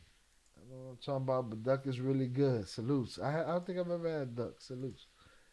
All right, you'll be back, Aaliyah. Don't worry about it. Crash Out is crashing out right now. I don't know. I think you're being unfair, but it's all right. Jonathan's handling his business. He good. He good. I'm not gonna coddle him either. Fuck it. Y'all figure that shit out. But yo, where the fuck? The window's open. I got these lights on, But I don't know. There got to be a hole in the screen or something because these fools is attracted to the light. Shrimp enchiladas. You already did that, bro. Enough. What's wrong with you? Too much good shit. All right, but look, he said it. Good know this. You're not bigger than the homie hood. when Black Sam them closed down, said 60 Nip. Them told me, cuz, now cuz Nip ain't bigger than the set. Nah, them told me that, homie. Them got mad. Them got mad, homie, when Black Sam them closed down the Marathon store. Them really got mad when Nipsey's HUSSLE family. Now only the neighborhood rolling 60s in the hood know this. When Nipsey HUSSLE family, after he died, when Irma's mother and Irma's brother went back to South Central to try to get the baby that was in the hood, they went to call the Nip family. Man, that's some shit Black Sam them do. They trying to take the baby. They wanted to exploit Nip family. That's why Nipsey HUSSLE's family, Black Sam them, that's why they closed everything down. They wanted to exploit them people. So when the city of LA, when LA County, they wanted to change Slauson Street into Nipsey HUSSLE Street. The rolling 60s, all the rolling 60s got mad and said, nah, because you got the Slauson boys, right? How you gonna change Slauson Street? That's what made the set, cuz. Nah, we ain't changing. So they was really jealous of Nipsey HUSSLE, homie. Period. Because their name and their mural will never go up on that fucking wall. Because they ain't do nothing exceptional. Nip did something exceptional.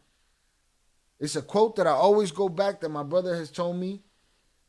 And he said, all you have to have, and this was a Chicago quote, but it goes for a lot of places in this world. All you gotta have to die in Chicago is have potential. Them other bums wasn't gonna never get Slauson named after them. So they was for damn sure never gonna allow Nip to have it. Bum shit.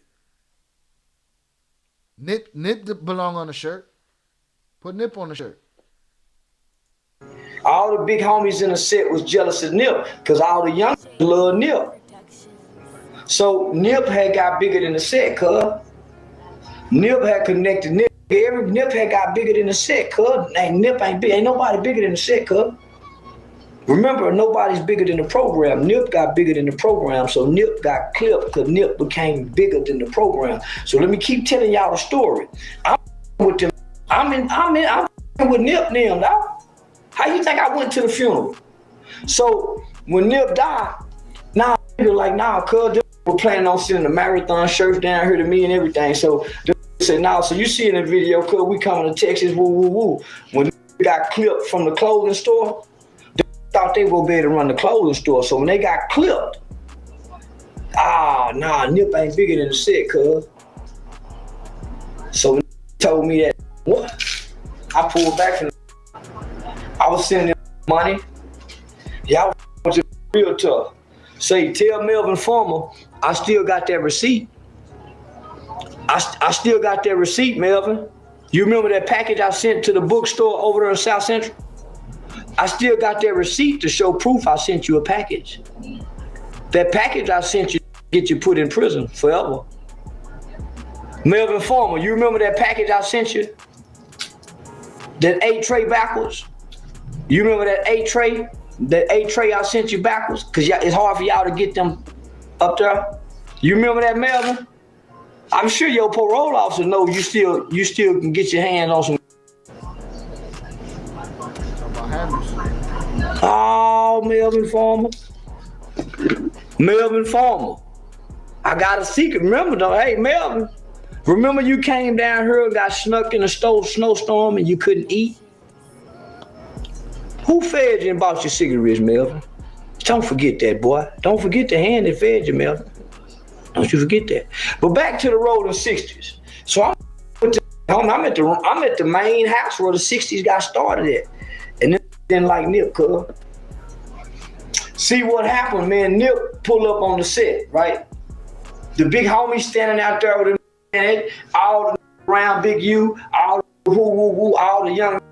Soon as Nip pull up, got me, and that Jaguar, that platinum Jag, and he jump out, he got the chains on. All of the rest of the set broke.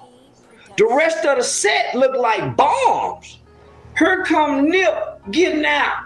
Whoa. Nip got the Hollywood, Lauren London on his side. What happened? Big U right here talking. Oh, there go Nip, cuz. They leave the big homies and run over there to Nip. What you think the big homies doing? Oh, cuz, man. The big homies got jealous.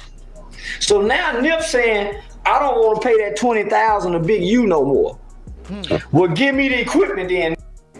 You don't want to pay no more?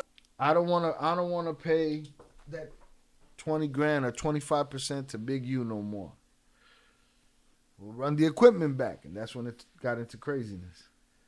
Nip should have been acting like a celebrity, even if he was giving back to the community. He should have kept his distance and walk around with bodyguards. I feel like he was moments away from that happening in time. Like, I feel like he was just days away from all of it, from hopefully being in a position to separate himself in the manner that we're talking about. Don't know if he wasn't too stubborn to not have, like you're alluding to, you know what I'm saying? But I feel like he was on the brink of that. Now, it's funny that you say that because as soon as this is done, we're gonna get to a conversation, the conversation that Black Sam and Nip had the night before he passed away.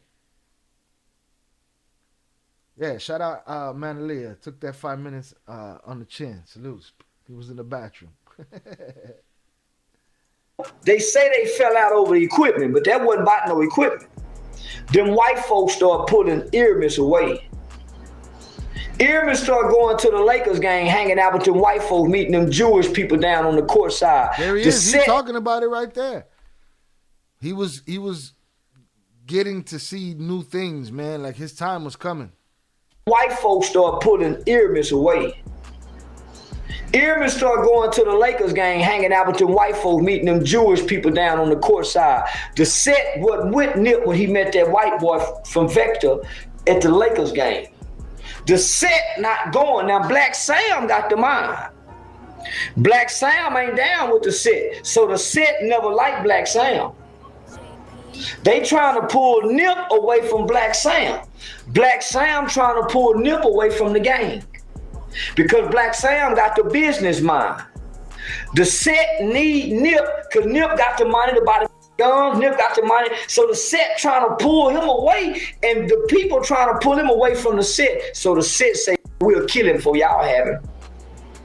So Big U go get the equipment.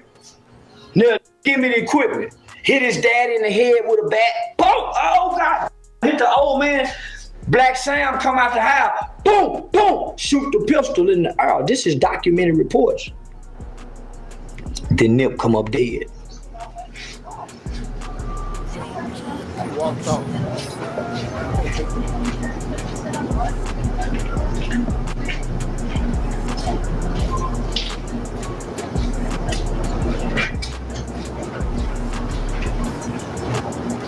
Prior to Earmus' death, he had a meeting scheduled with the LAPD for gang intervention and gang prevention programs. The set didn't want that to happen.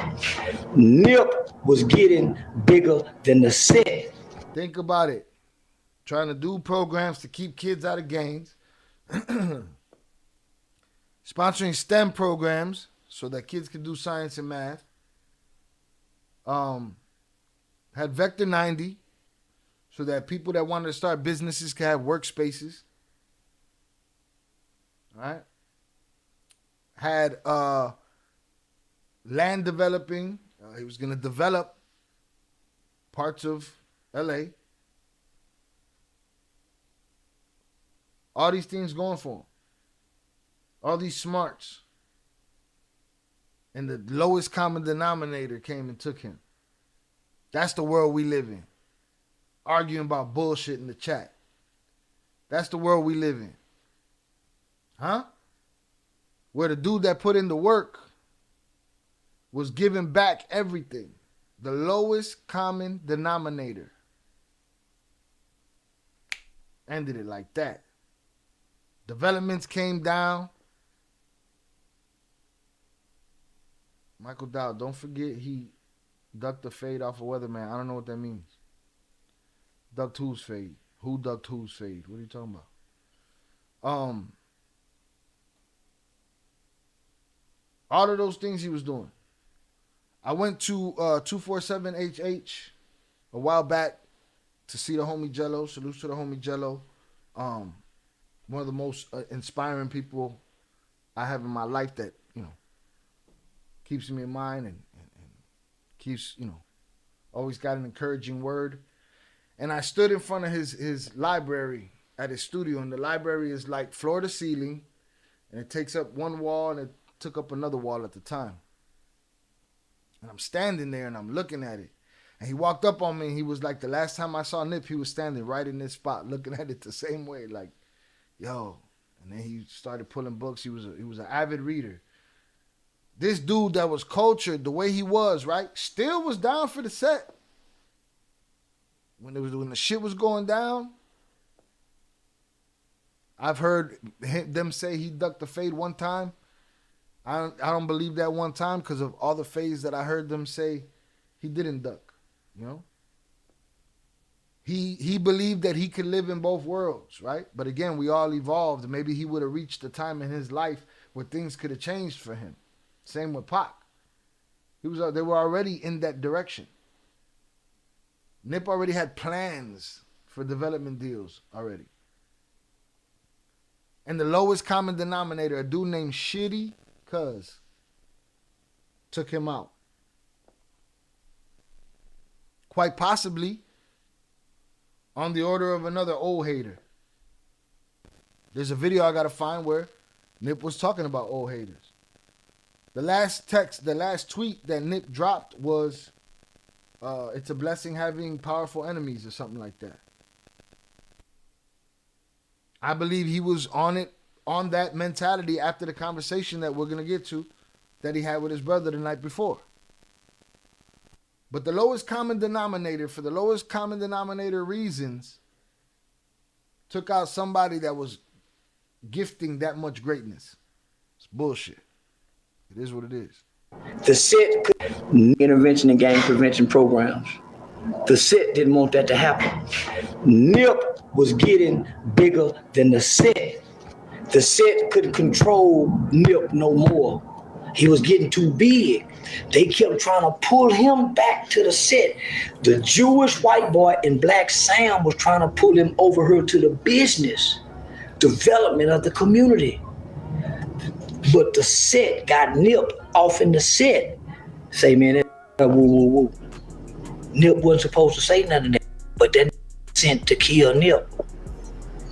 Because Nip did not longer want to pay that $20,000 protection fee. You see what happened to Quavo Rondo. Everybody got to pay their set, man. Black 100 got to do it, Suge Knight had to do it, YG got to do it, Kendrick Lamar got to do it. If you from the set, you got to pay. And you got to pay them before you pay you, or else you will die. And that's what happened to Nipsey Hussle. So I got away from them when I got the truth.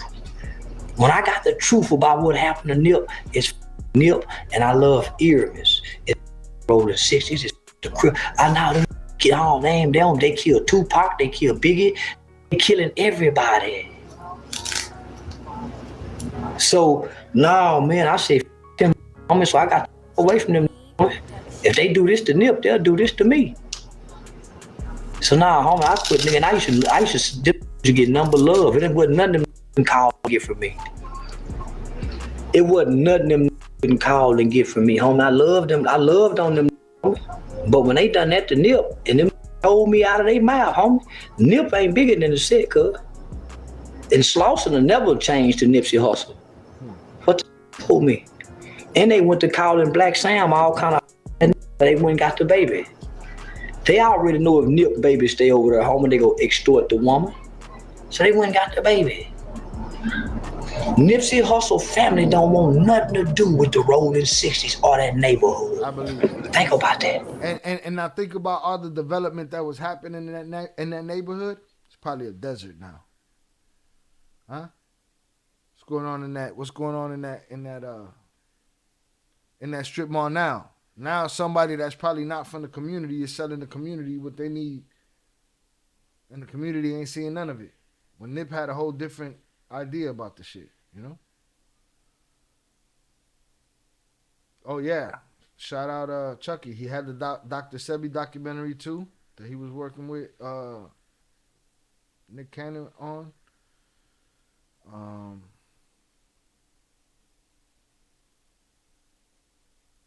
Let's see.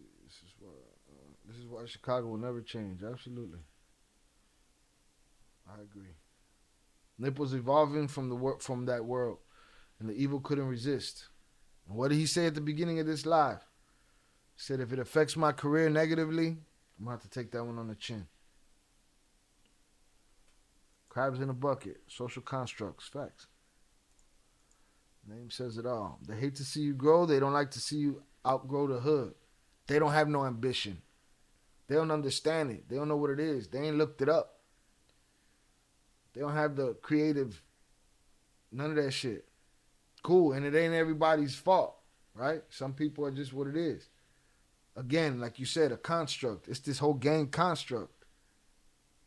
But at the end of the day, it's just evil. I'm going to take what ain't mine because I need it. I'm going to take it.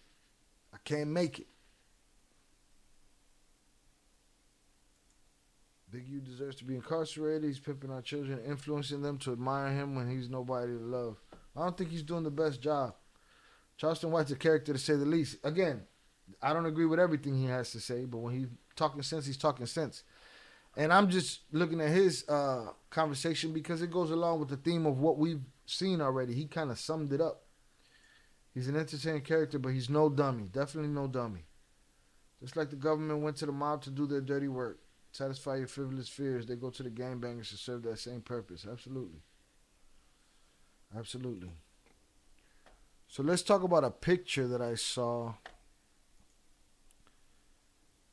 Where was it? It was a picture in that trailer.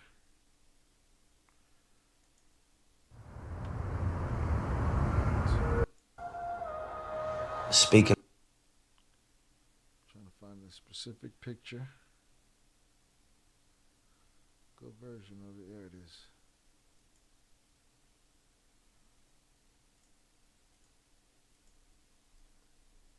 Boom. This picture right here.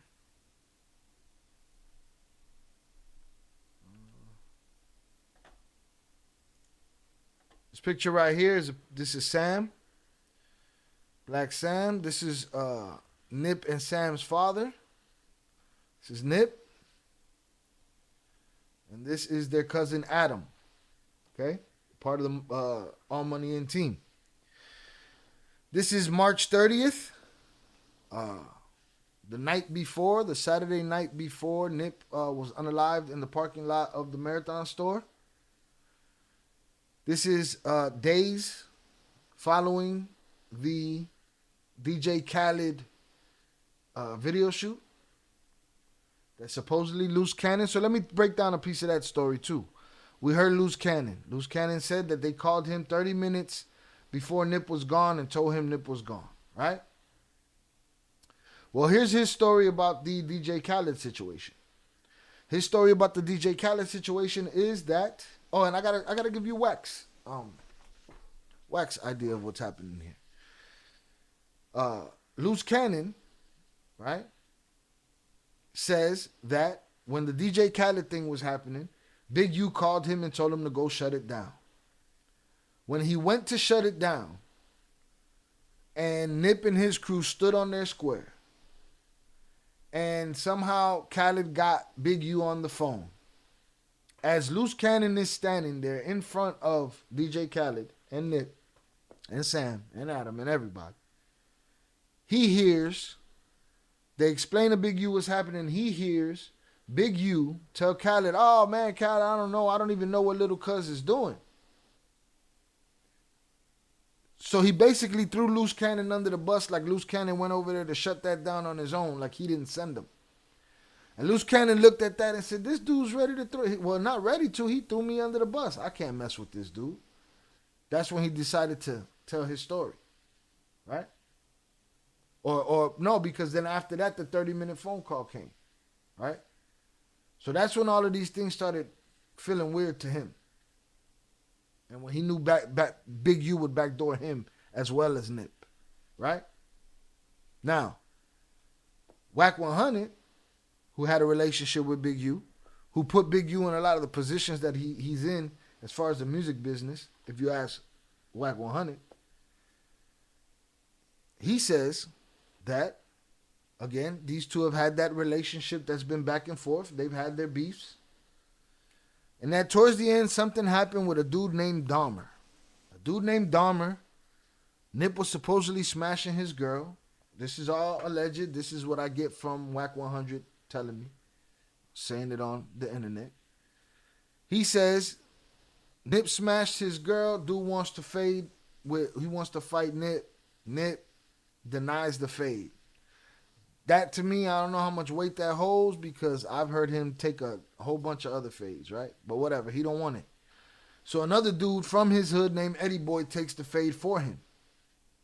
And he beats the shit out of the Dahmer dude. But the Dahmer dude comes back and smokes Eddie Boy. Supposedly, during the investigation or the manhunt or whatever it was that they were trying to get Dahmer, supposedly, Big U has a recording of Nipsey talking to detectives and saying, if something happens to me, it was dude, Dahmer. And supposedly Big U was holding that recording over Nip's head, which is what made them cool again after the whole fight about the equipment. Supposedly he was holding that over Nip's head, right? I don't know how much that holds, but we'll see. We'll get to it. Whatever. At the same time, Whack 100, this is his allegation. He alleges that there's a video of Nipsey, a young lady, and a young man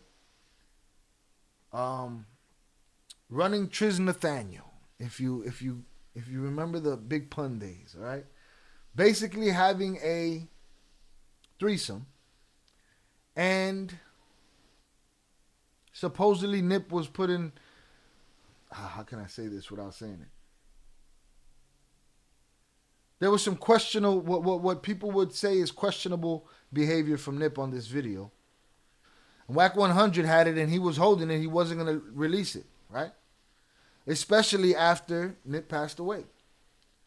So this whole time when Nip passes away, Big U's running around saying how much he's his brother, how much they're friends, how much they didn't have no business, how much this, how much that. And Whack 100 says, Big U walked into my house and said, listen, dude thinks he's bigger than the set. Dude, I got this on dude, this tape. You need to release that other tape. We need to go after his family for my 30% or whatever. And Whack 100 was like, hell no. That man is gone. You trying to take food off of his family's plate. You sitting here trying to, get me involved in some shit with you that I don't want no part of. It ain't happening. Supposedly that was the end of Big U and Whack 100's relationship. Okay? He said the man was just alive. Why you ain't go argue with him about your 30% then? You just trying to strong arm this family out of what's theirs. Right? This is all around, this is all right after he passed, and this picture is right before he passed. So this is all in a week or two of drama, right? A lot of this stuff, right? So the DJ Khaled thing happens. They get it done without insult to injury. So they thought everything's cool. Loose Cannon got the information he needed. He saw, hey, buddy, you over here, you trying to, throw me under the bus. Good luck with that. I can't mess with you. Still gets the call that Nip passes away, but that's neither here nor there. They do the DJ Khaled video. They get Khaled out of there. They have this dinner. This dinner is to celebrate Adam's birthday, right? They have this dinner that Saturday night, and Sam says he has a long conversation with Nip. A long conversation about security. A long conversation about the politics and how people are coming down on him for this, that, and the other. how they need to move differently, how Nip needs to call when he shows up to the lot. Nip denies that. He says, nah, I'm not calling nobody. They have this long conversation, and as they're walking out of the restaurant, they run into, I don't know if it was an assistant director of the video, the Khaled video, who has a rough cut of the video on the phone and is able to show it to Nip. Nip stands at the back of the restaurant and he watches this video. They leave, and this is the last time Sam sees his brother. The next day, what unravels is exactly what they spoke about that night. They were almost a step ahead of the game. But if you're not 2 or 3 steps ahead, then you're behind.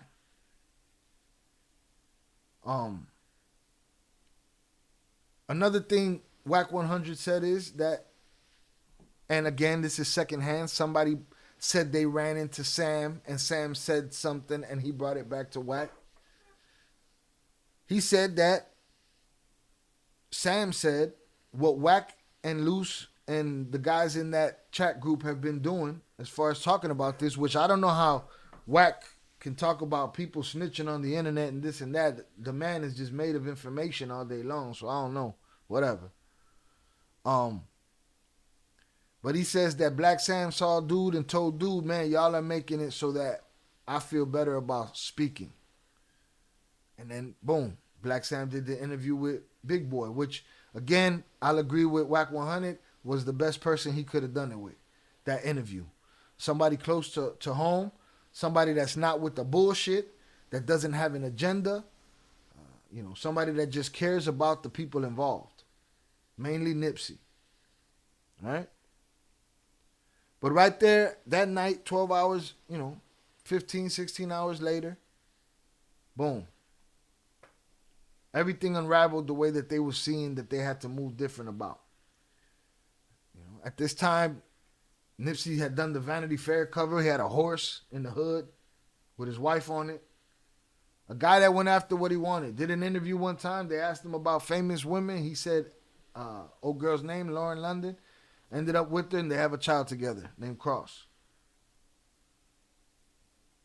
Her other child is with Lil Wayne. There's a cool video of Lil Wayne. Lil Wayne seems to look out for Nip's son properly. Like a good stepfather should. A good big brother's dad. But I think it's a sad story. I think we haven't seen the end of this story. I think this saga will continue. We don't know. It could end in a year. It could be a 26-year thing. And we could have a Keefe D down the road talking about Big U did it. The people that Nip blessed in such a short amount of time. Again, this guy could have quit rapping early and been done with the game. But he was on a vertical integration grind. He wanted to own everything. If I'm going to sell records, I need to own the record factory. If I'm going to sell t-shirts, I need to own the t-shirt factory. He was trying to do big things. And his time was coming. He had reached. Victory Lap is that, and then some. That album, if you haven't heard it, enjoy it. Salutes. Let's see if there's anything else that we could look at before we get out of here.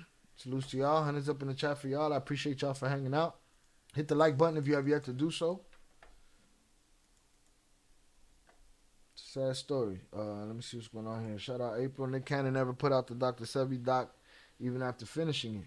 Nipsey never actually got started on his production beyond research, but Nick did, however. He's not released it.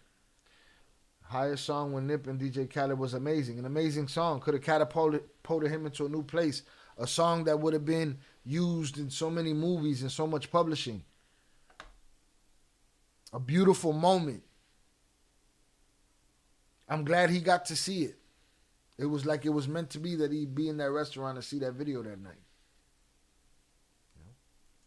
That's Whack 100 fulfilling his actual fantasies. If you notice, Whack 100 is obsessed with handsome men in their bedroom. Boom. Whack claimed that Nip was into watching his brother. Yeah.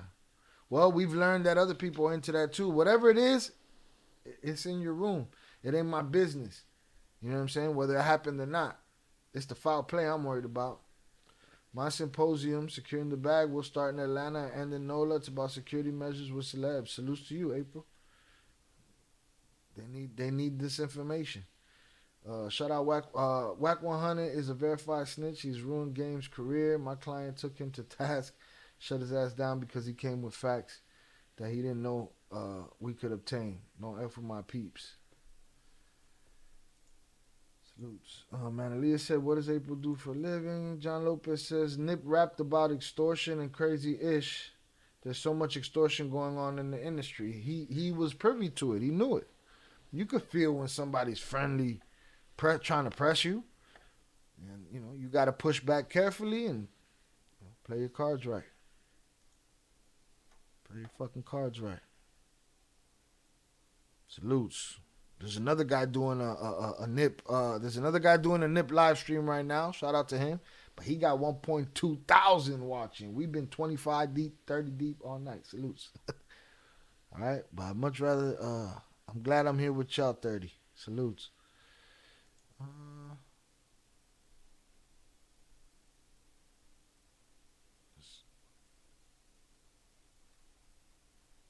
Again, if you guys want to go through documentaries, we could go through documentaries.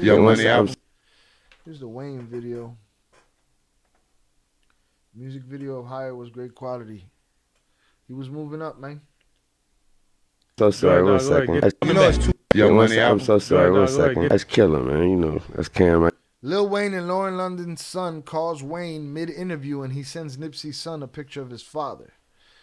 I'm so sorry, 1 second. That's killer, man. That's Cam. He going to sleep. He got to get his good night for real quick. Come on, daddy duty. Don't ever stop. That's right. Good night, boy. I love you. Good night. Give me some. Have a boss man sleep. All right. I got a picture of his daddy. He look just. I guess he calls Cross boss man. He asked him if he was asleep. He said yeah. And he said boss man sleep. They got a big ass picture of his daddy. I got a picture of his daddy. He look just like that. Man. Love you. I take a picture of him. Send all right. I'm so sorry. Salute Wayne, because that boy's gonna need a father.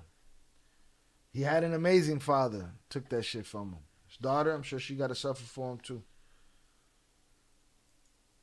Guillermo said, yeah, but you're blacklisted, shadow banned, FBI watching who comes and goes from your live. It's just me, bro.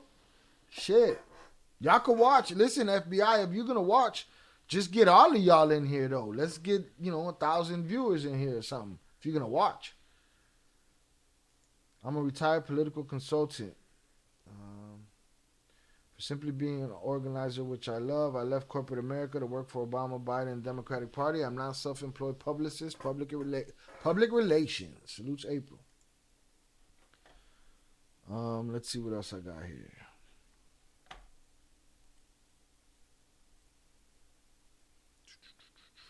All right, we could leave with this. Nipsey Hood moments. Why not? TMZ Sports. Let's see if they clap me at the end. We're gonna get out of here. This wasn't the normal cartel talk, but it is what it is. Again, 100's up for y'all. Nipsey called Cam killer, and I think it's so cute that Wayne does the same. Wayne nicknamed Cross Boss Man, yeah. 100's up in the chat for y'all. Right, let's watch Nipsey get frustrated at motherfuckers before we get out of here. Salute. Recipes, facts, recipes, Nip. Go ahead, bro. Let him go. We don't need no pads. We know. We know. Pads right here. Thank you. Pads right here. Yeah. Everybody bunches up, tries to get close, get through the door with you and your crew. Back up. Pads right here. Bunch of random people try to follow Nip and his crew into the club. Nip, hey look, Nip ain't with me. Don't try to blend in with me. I don't do that.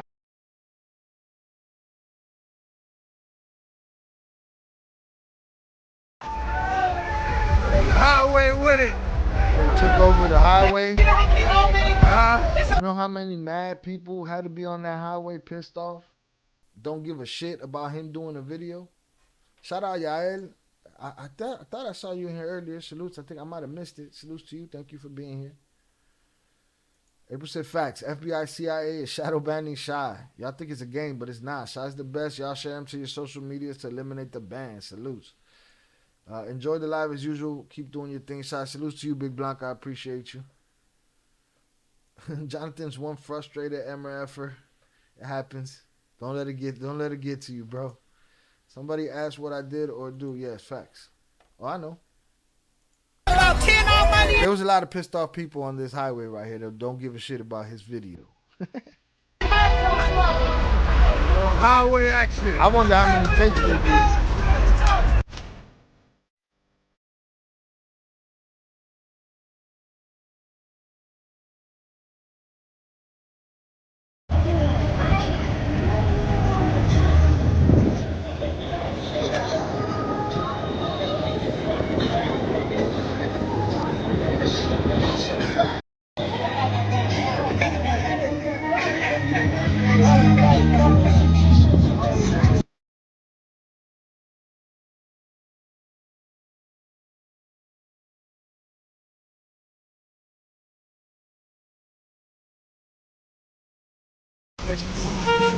Video. I mean, all the videos getting done so far, but street video, no, what's like, well, what's up, bro? You got it? Yeah, but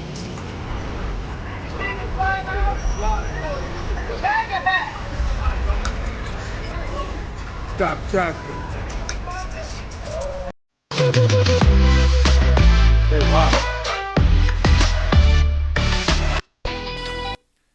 Shout out, man. Aaliyah said, you sound important. Not at all, bro. I ain't got shit special to say over here. Shout out Alexis Garcia on the check-in. What up, Shy? Salutes to you. April said, love you, JP. You a real one, bro. Salutes. Check out Rap Higgins' video to see the results. It was a good video. He was working, man. I understand that work, man. I understand it. He was working. You look forward to. What do you feel about Mac Miller? Getting nominated as well. God bless you, man. That's my Do you guy. feel like anybody got snubbed or anything? Or you Crips feel is like nominated. 60th Street. Let's go. Moves this dude out the way. Now, as you can see, as soon as he walked away from the interview, this dude was waiting for his opportunity to confront him on some gang shit. I don't know what gang. I don't know who he is. I don't know what he thought he was going to do. But he was waiting for his shot, and he got it. 60th Street. Let's go. I appreciate it, Nick.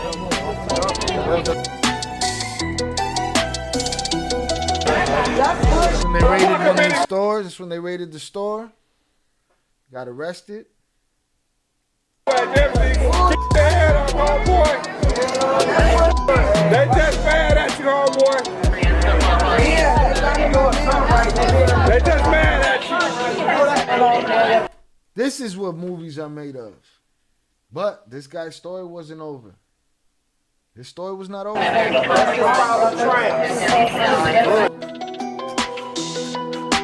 You were at the game Saturday. Big, emotional, passionate game. Right.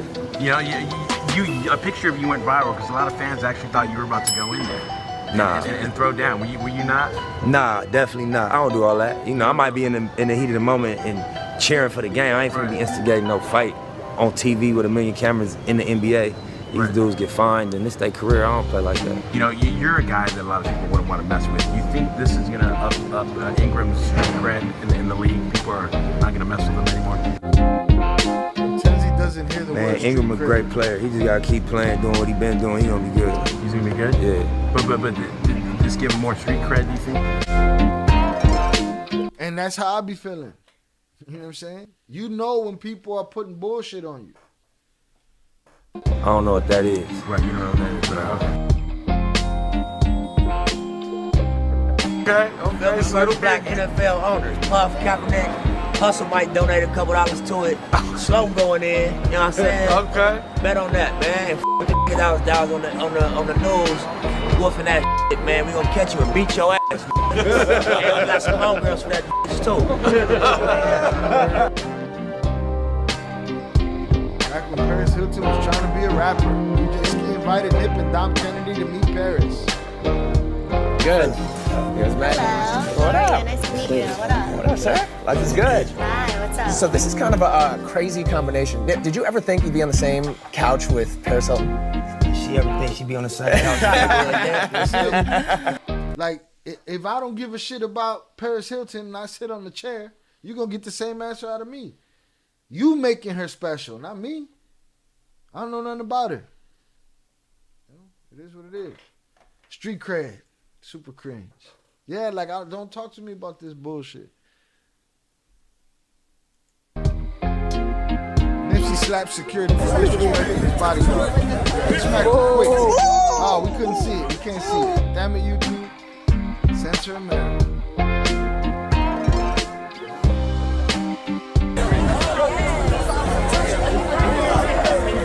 Slap the shit out of him.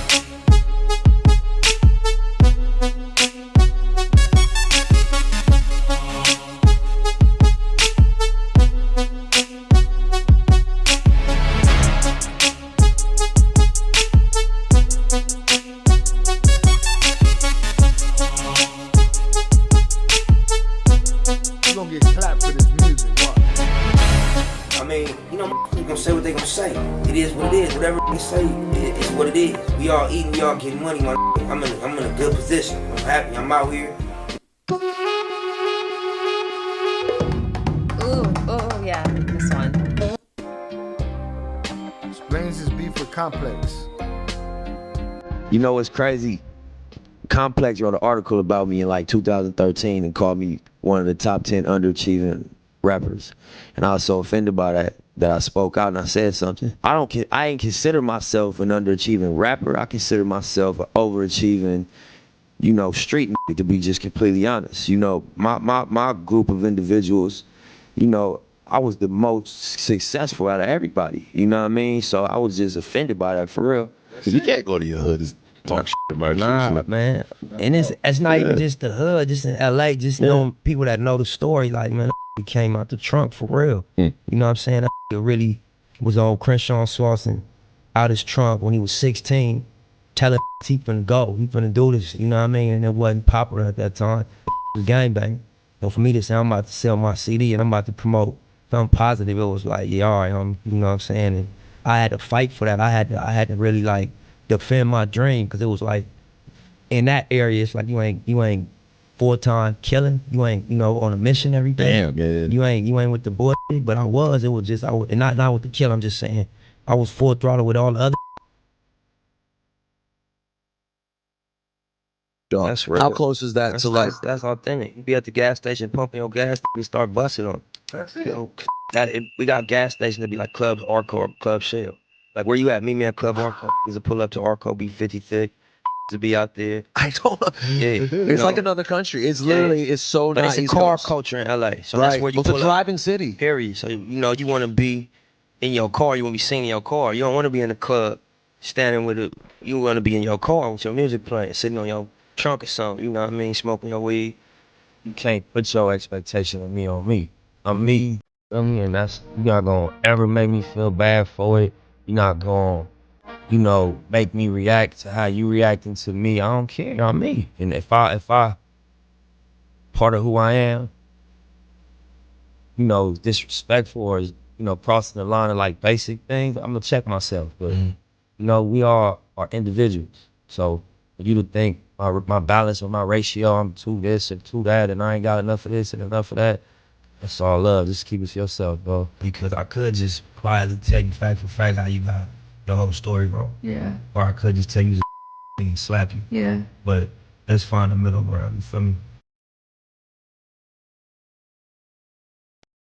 Shout out Nip, man. Happy birthday, Nipsey Hussle. Rest in peace. It's unfortunate. Nipsey was a competent, smart, and aware of his environment. Those are the brothers who the hood loves to hate. All you need is potential. What? He better than me at what? We got to get him the fuck out of here. But that's what I'm going to do. Salute to y'all. I appreciate y'all for hanging out. There was mostly good vibes in the chat. Things get heated over silly shit. It is what it is.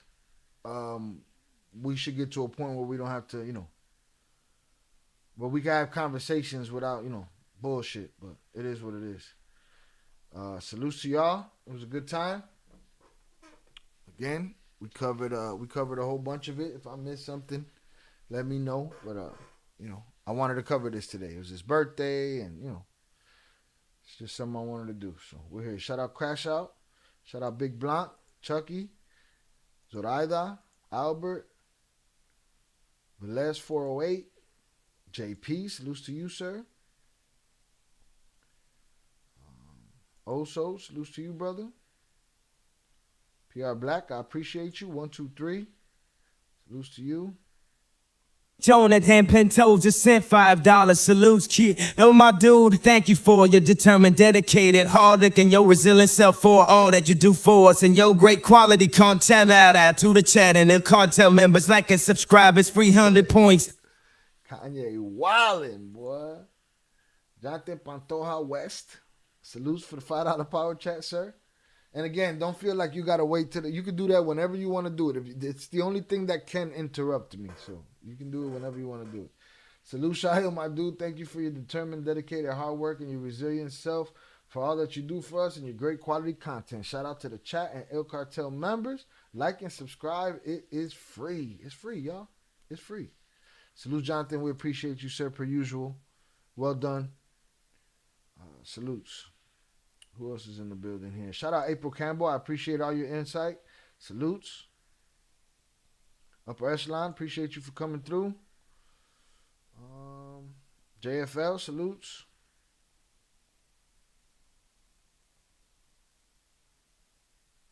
Start dropping them hundreds up in the chat.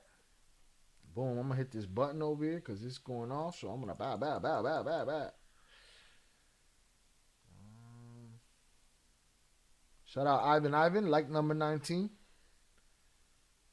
All right, number 19. There's only been 5, and he was a long time ago. Been 5 more after him. Shout out Albert Flores. I appreciate you. D-Boy MCW, salutes.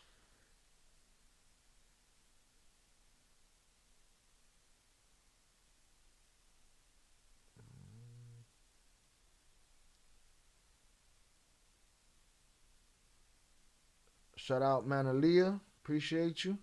Thank you for taking that bathroom break on the chin.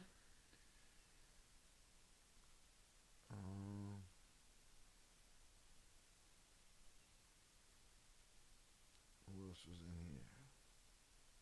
Shout out Eddie Jimenez. I appreciate you. Salutes to Yael. Thank you for being here. Michael Dowd. Salutes to you. Guillermo Rivas, appreciate you. You got to figure it out. Somebody Google how to get the shadow band off my back. Shout out Guillermo. Shout out April. Shout out John Lopez. Again, shout out Yael. And we made it to the bottom. April said that slap was epic. It aired on the side of Hustle's reality. He felt bad, yet always said it is what the fuck it is. It is what it is. I agree. Complex tried to front. Bro was an entrepreneur who legitimately put his people on. Yep. Salutes. I appreciate you guys. Have a restful night, Shy. Will do. Salutes. Share to your other platforms. Jonathan said crash out, really crashed out. I'm sure we ain't heard the end, the last of it. Salutes. All right, y'all have a good night, and I will see y'all soon. I'll be editing and dropping videos. We'll see when's the next time we go live throughout the week. But y'all have a great night. I appreciate y'all being here. Salutes to y'all. Tell a friend to tell a friend. There really ain't been much in the way of updates on this Maya situation. Just more tinfoil hat theories. We'll wait till something, something better comes along the line. And y'all just keep dropping stuff in the suggested content links in the Discord. I'll go through there. Sometimes I don't pick stuff for one reason or another, but leave it there. It's down the line, it'll come. Some of the stuff that's Spanish, I got to really make a decision of what I want to translate and what I don't. So, shout out Heck. He said I missed it. Definitely missed it, but catch that replay, gang. It was pretty deep dive, and enjoy. Hit that like button. I know you will. I appreciate you. Definitely, for sure. Heck said he go rewatch it. Salutes.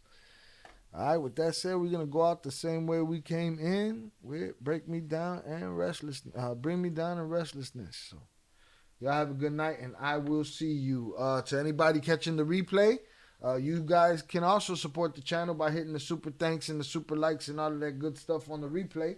So salutes to you. I might start announcing that throughout the show just so people know that the opportunity is there. And I'm going to find a way. People keep asking how can they get lined up questions for the show.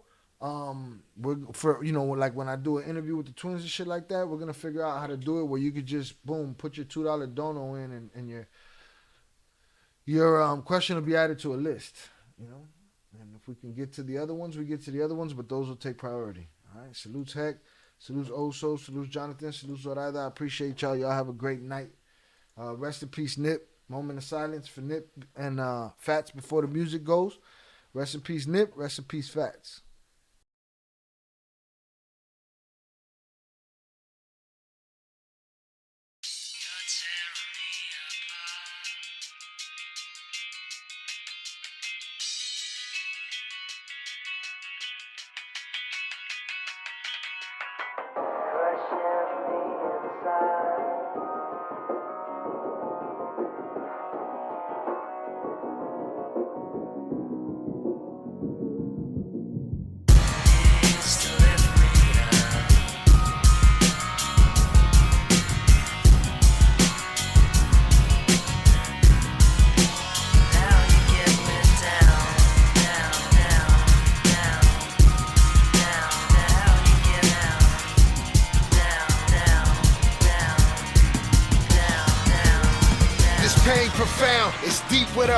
Sound one last beat and it might bleed out. I just might leave now, empty these airbags and lie me down. See the lies in your eyes catching up with your mouth. I made my mistakes, of course I never lived them down. You won't let me, left marks on your heart. You will never forget me, condescend me and call me proud. I told you what you need to win and how. I'm a madman now. My worst fears realized, no longer the sad clown, Pagliacci the Pennywise. The point of no return, make them ashes and let them fly. You ain't gon' save them all, so go ahead and just let them die. Murder these emotions, bury them deep inside. If I get any colder, I swear I'ma freeze the shy. All I could do is soldier, marching through a starry night, focused on the end game, finally gon' get it right. Find myself in the light and fighting for my fucking life, dealing with you fake fucks. I ain't gotta say much, you know what it is, kid. I just wanna blaze up, continue getting rich, bitch, and blow the fucking name up. Built by where I came from, pushed by what I've been through. You deferred my dreams, the reason I resent you. It don't make no sense, you pretend I don't offend you. I'm everything you hate, but if you walked a mile in these shoes, you finally understand why it's not in me to respect you. We come from different fabric, different madness, different venue. We lost our common ground, the bond just wasn't sound. The objective was to come up, and now you bring me down. Now you bring me down.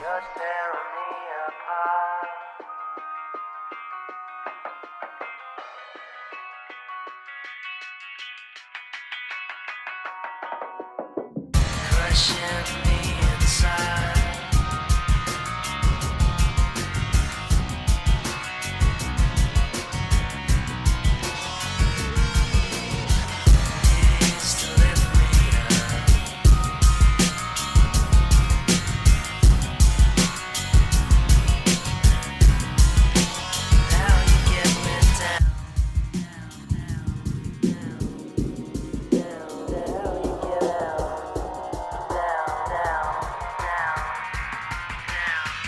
Cold stares and crooked smiles for what seemed a million miles. Every demon that I let in is out to hunt me down. Burn this jungle up around me, leave the ashes on the ground. Scorched earth, cursed birth, body bags of 4 pounds. This is is what we left with. Why else would we be desperate? Gunning for each other's heads, wishing everybody dead. Fight the reaper often, but he will never soften. Relentless with his methods, he will put you in the coffin. My mind isn't earned, cause I've already burned. Drowned in the dark matter, mirror shattered, I've learned. You won't take what I've earned, never break what I create. Cause I have made the sacrifices you're afraid to make. My fear is lost potential, being anything but great. Succumbing to the suckers, to the leeches and the hate. Politicians with their speeches in these streets cannot debate. Punch your ballots with these bullets and you'll run and seal your fate. Democracy's a mockery, only the strongest stay. The weak will fade away, and us will see another day. No matter what another motherfucker has to say, I will never let you hold me in one place. Your problems are your own, it's personal, emotions overblown. Living separate visions, conscious overthrown. I trust none of you bastards, I'm safest when I'm alone. It's sad, I understand it's how it is out on this road. It take a gorilla's grip to hold on to your soul. Brute force to stick to the script and not let it go. You can't slip, one false move and you'll never know. Had you gotten up, how far you go, how far you go.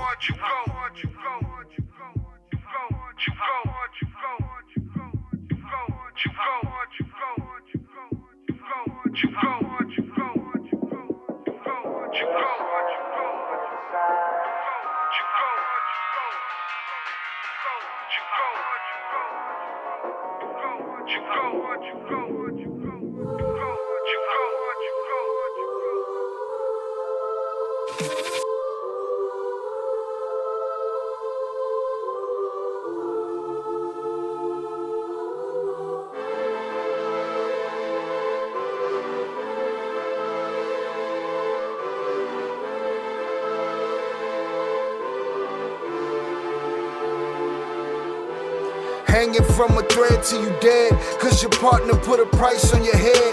Cause your chick was laying up in his bed, she getting details, spilling every word that you said. She working retail, thirsty bitch just trying to get ahead. If history tell us anything, y'all both end up dead. It's just a street tale, a fable, some shit someone said. Sit at the table and hope there's more to offer than bread. Pulled out the cradle, first steps you getting chased by a fed. No head starts, just body parts and lead sparks. Old religion, brand new hate and weak hearts.